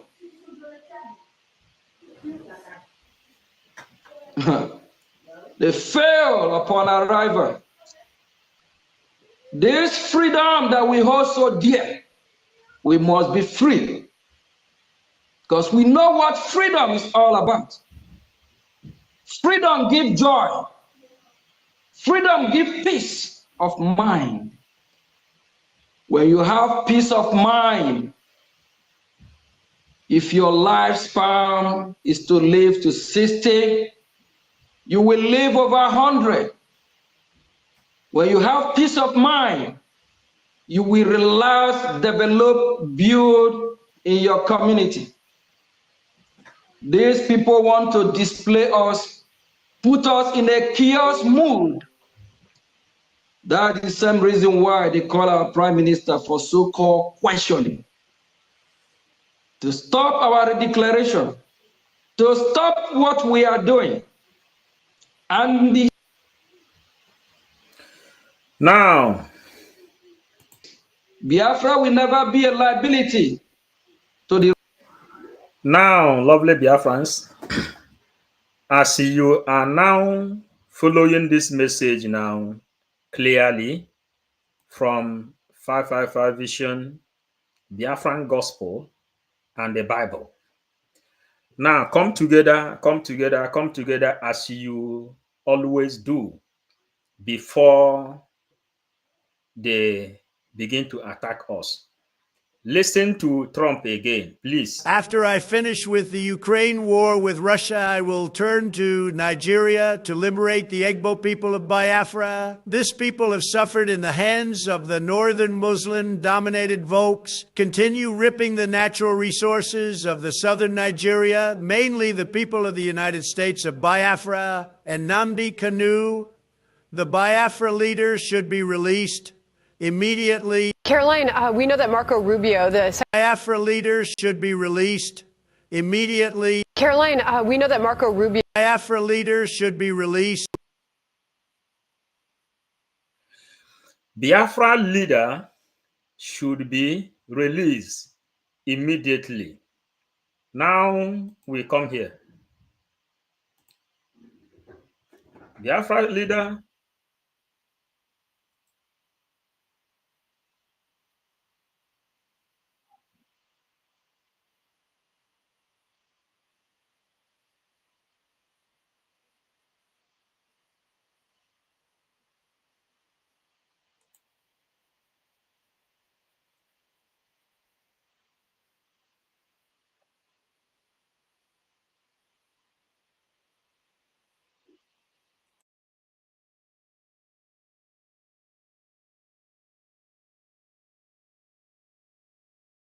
From reasonable felony now to terrorism.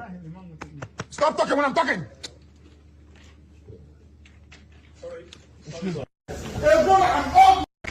This is the laws of Nigeria.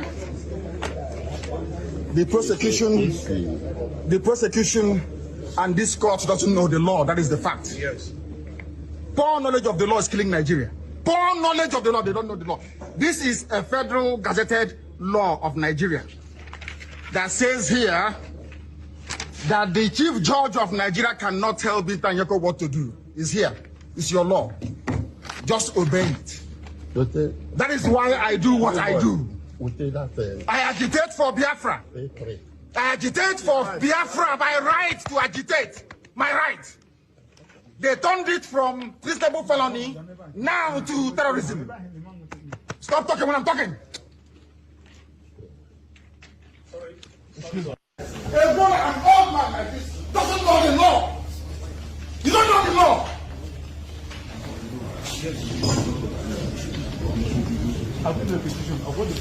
I have a petition against Bitanya. I have a petition against her. Nonsense. Nonsense. Why is it when it comes to my case, they put the law upside down? Now, are you following it? Here, we don't form words and they put inside people's mouth. Just like the lion tongue with the chief of the liars, Ugo 247, Adade Orama, Remigius. No, we bring the news according to how you will see it. It is not a matter of laying accusation. Who can lay more accusation? After I finish with the Ukraine war with Russia, I will turn to Nigeria to liberate the Igbo people of Biafra. This people have suffered in the hands of the northern Muslim-dominated folks, continue ripping the natural resources of the southern Nigeria, mainly the people of the United States of Biafra and Nnamdi Kanu. The Biafra leader should be released. Now, remember how to calculate prophecies. How to calculate the prophecies. Number one is that the eye of the world must turn to Biafra referendum because a lot of things will start happening. Because I will destroy Nigeria with the truth. Now, if you still love Biafra, if you still love Mazen Nambekano, if you still love yourself, your comment of congratulatory message is needed here now, because ihe a na-achọ n'uko elu adịgo n'uko ala. Now, ka ihe Trump kwuru again, anya na-agakwa die, then you will see the reason dominated folks continue ripping the natural resources of the southern Nigeria, mainly the people of the United States of Biafra and Nnamdi Kanu. The Biafra leaders should be released. Should be released. Should be released. Now, this is the judgment. And when you look inside this place now, you will see the people, how he has been guided by the law. Turn the law upside down. They turn the law upside down. Upside down. Listen. This is the laws of Nigeria. The prosecution, and this court doesn't know the law. That is the fact. Poor knowledge of the law is killing Nigeria. Poor knowledge of the law, they don't know the law.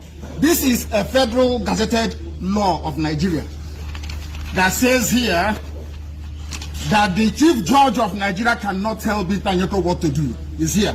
It's your law. Just obey it. That is why I do what I do.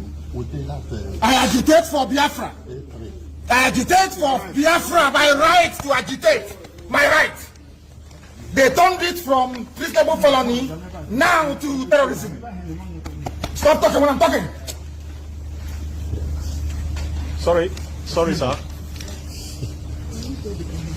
Because these people, they are fools. They think they can mess around with people who are not educated. I am an educated man. I can't show them the petition for the simple reason that if you show it, what the judge said was that the case file was. I don't recognize anything Binta Nyeko said today for the simple reason that she has no jurisdiction to try me. None whatsoever. I came out of courtesy and respect. She stands recused from my case and cannot try my case. There are things that are happening in this country that a lot of you do not know. It is my duty to make that very, very clear to all of you today. Because the lies are too much. The lies are too much. I sent a petition to NJC, I don't want to talk about it. Justice Binta Nyeko is using her position for personal gain. For personal gain. Her son and her husband are facing corruption charges. And they told them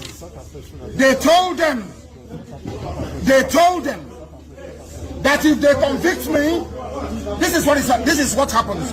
You can see it. They don't want the truth to come out. Nobody wants the truth to come out. Nobody wants the truth to come out. Nobody wants the truth to come out in Nigeria. That's the problem. Who is that person? Who is that person? People don't like Canada coming now.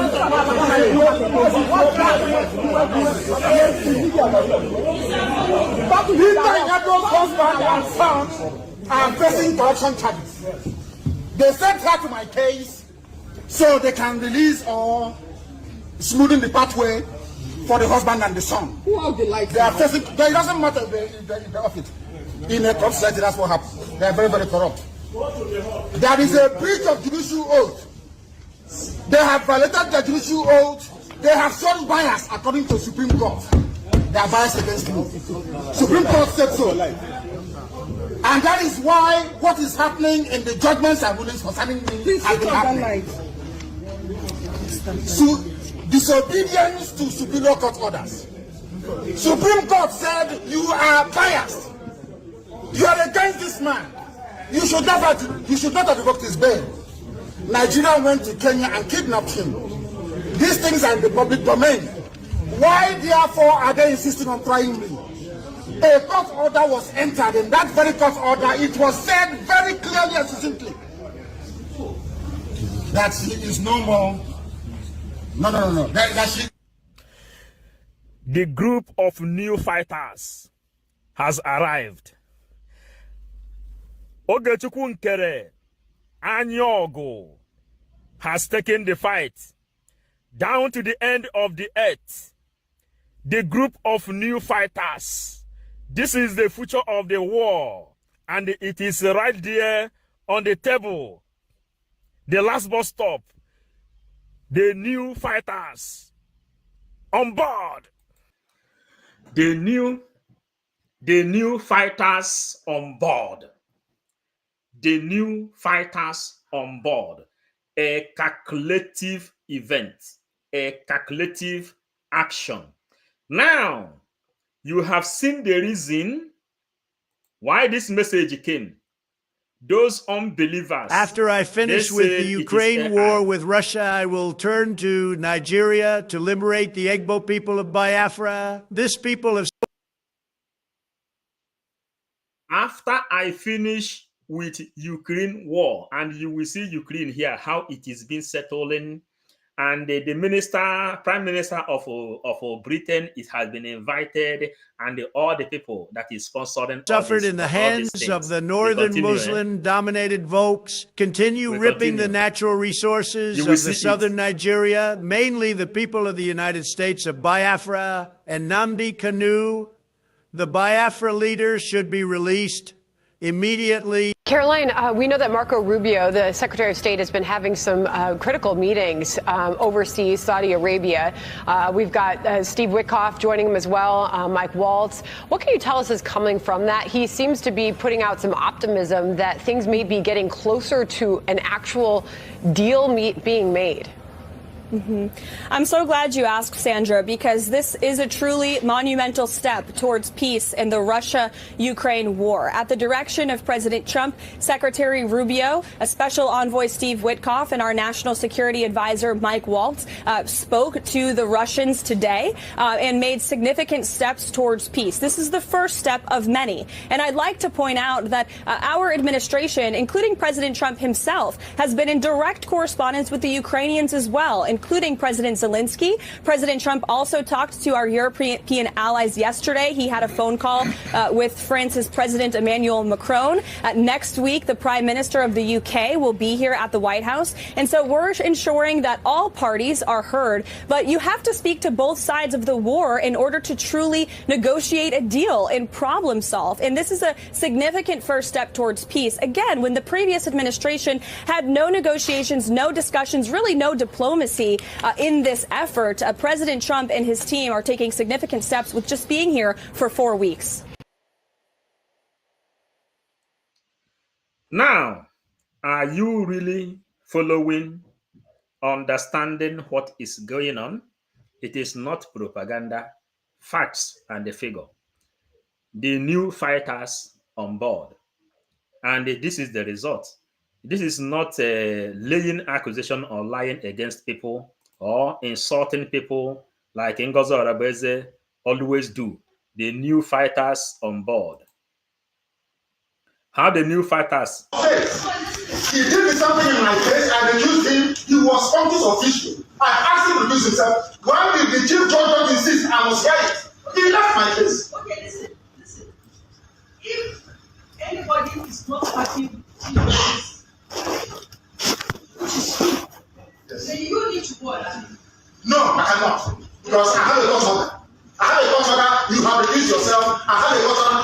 Anybody who disagrees with this order of court, go to appeal court. That's what you tell me all the time. You are from this official. You cannot decide over this case number again. Not in this life. You cannot. Not now, not tomorrow, not ever. A governor here cannot force this court to preside on my case. You cannot. Not today, not till forever. You are recused and you stand recused. Tell the chief judge, not the kind of said, go on appeal. I recused him from my case. The state recused Justice Adema from my case. I did not insist Adema must hear my case. I never insisted. So why must you insist to hear my case? I don't want to hear my case.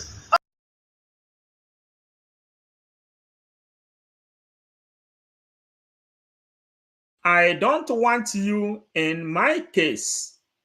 Simple and short. I don't want you in my case.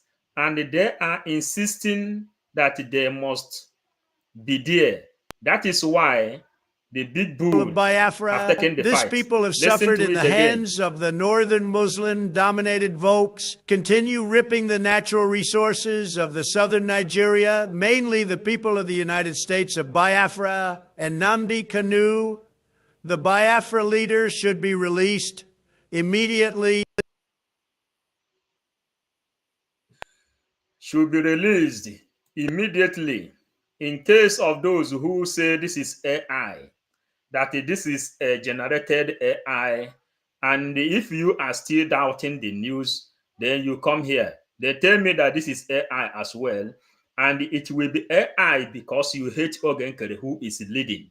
But the United States of America lawmakers recognize him, and this is it. Because of the vote, which we voted, then we continue. We are continuing with our... I don't need you in my case. You are biased.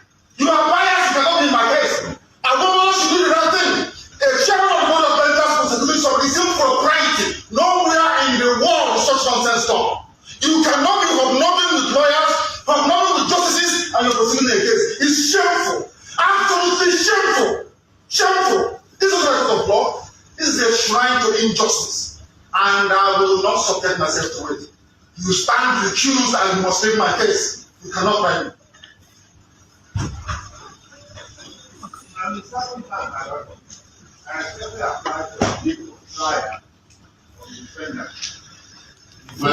This man is not paying attention.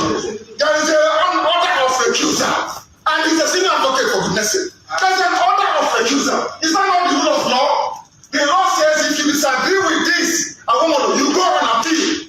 You are a grown-up man. Because of 300 million, you're behaving like a child. Go on appeal. Because of money. Because of money you're paying from ATM surface, you are here standing and smoking evil. Because of money. A grown-up man like you say you have to behave like a man of honor. The rule of law says you go on appeal. His lordship better you go on try my case. Not on this planet Earth, I'm telling you that now. So stop wasting your time. So that paradise, as I said, is view of the past that the defendant has indicated that he will not make a formal application. I apply that the lordship was a temporary day for hearing. You are not well. You are not well. I'm telling you, this is what am I not well. This is an order of God. An order of God says Justice Binta Nyako is recused. An order of God. Order she made as an order. The same Chief Justice writing the stupid memo he's writing. I recused him. He was functus official. He sat on appeal. I took him to NJC. I recused him. Why did he not say I must sit on your case? Why in the case of his lordship is he insisting? He wants to embarrass her. He wants to embarrass your lordship by asking her to come and sit on this case. Is that what you're saying? There's an order of give it to him. He doesn't have it. Give him an order of court. It's an order of court. Give it to him. He doesn't have it. An order. Give it. He doesn't have it. It's an order of court. It's an order of court. I ask your permission to address you. But let me tell the defendant that in every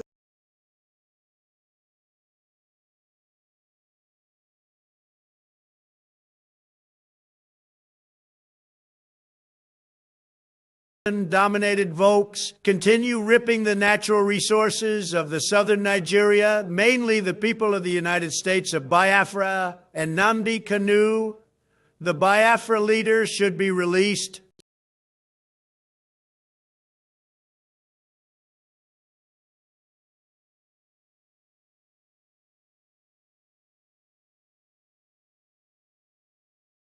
land, there's need for wisdom. And wisdom is very important in this matter. And tell him lies. It is not right for you to be insulting the teacher. If you insult yourself, I will insult you. If you have no respect for yourself, I will insult you. Because people are telling the law, when it comes to Nnamdi Kanu, you turn the law upside down. The law says one thing. If the law says this paper is white, when I go to court, they say it's black. When I say it's black, they say it's white. Is that law? I'm asking you, a senior advocate of Nigeria, is that law? Is the memo from Chief Judge, is memo from Chief Judge sufficient to set aside a court order? Yes,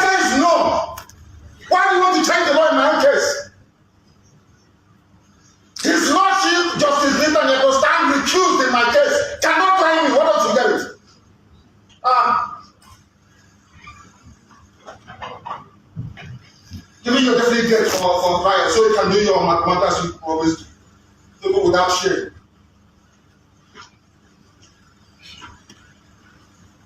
I have here before me for the benefit of Chicago because it seems he doesn't know the law. So I will tell him, this is national judicial policy of this country. Please give them a copy each. National judicial policy of Nigeria, national judicial policy. I will tell you what it says. Because you don't know, I will tell you. Talking about member from the chief judge of the High Court. Judicial policy of Nigeria, 1C, I'm reading, Robert. In the performance of judicial functions, the judge is subject only to the law and must only consider the law. The rule of law in every common law jurisdiction in the world is that once an order of court is entered, the only way to set aside it is by going on appeal. 1C, I'm reading, Robert. In the performance of judicial functions, the judge is subject only to the law and must only consider the law. The rule of law in every common law jurisdiction in the world is that once an order of court is entered, the only way to set aside it is by going on appeal. That's the rule of law. But it's not okay, you don't know.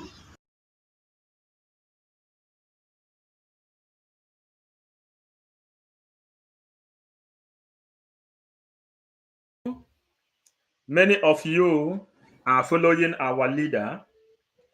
When Buhari arrested him before, he told Buhari, "You cannot jail me. I will destroy Nigeria with the truth." Here is the fulfillment of this prophecy. And because many of you doesn't understand truth, that is why you are denying with the this. Ukraine war with understand? Russia, I will turn to Nigeria to liberate the Ekpa people of Biafra. This people have suffered in the hands of the northern Muslim-dominated Volks, continue ripping the natural resources of the southern Nigeria, mainly the people of the United States of Biafra and Nnamdi Kanu. The Biafra leader should be released immediately.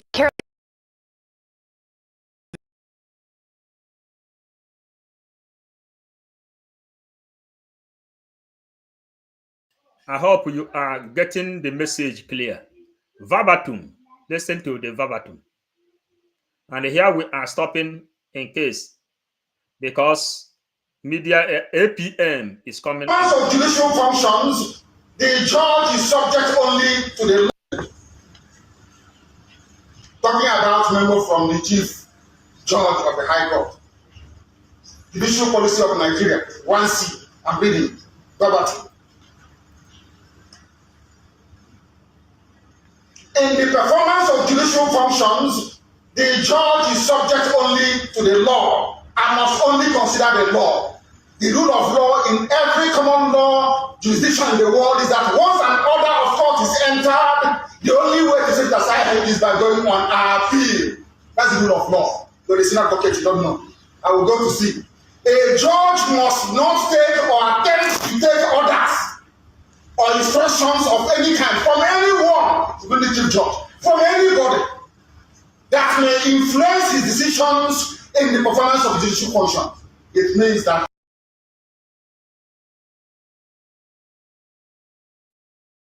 after I finish with the Ukraine war with Russia, I will turn to Nigeria to liberate the Ekpa people of Biafra. This people have suffered in the hands of the northern Muslim-dominated Volks, continue ripping the natural resources of the southern Nigeria, mainly the people of the United States of Biafra and Nnamdi Kanu. The Biafra leader should be released.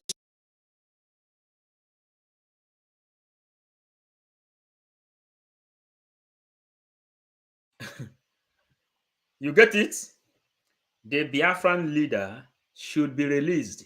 And who is leading the game? Look at them. Okay, Chukunkere. It doesn't matter the name you called him. It doesn't matter how you hate him. He is well connected and well coordinated. And do you know why? The people behind him are the people who is making law inside Washington, D.C. And here we bring the message before our acting prime minister will come and speak to Biafrans. He is coming today, Biafran time, 8 o'clock. So stay tuned. Stay tuned as we leave the message here with this. If you are still calling this message AI, it is up to you. You just watched this message from 555 vision. You understand? From 555 vision, Biafran gospel and the Bible. We are not here to lay accusation against someone his hands are clean. But we learn already when you people called Mazen Nnamdi the criminal and the scammer. When you people called Simon Ekpa criminal and the scammer, then we are waiting for you. When you will call Ogenkere criminal and the scammer, then we will catch you. Today, the matter has been there. In Washington, D.C., lawmakers invite Ogechukwu Nkere for Biafran recognition. Ndewonu from 555 Vision, Biafran Gospel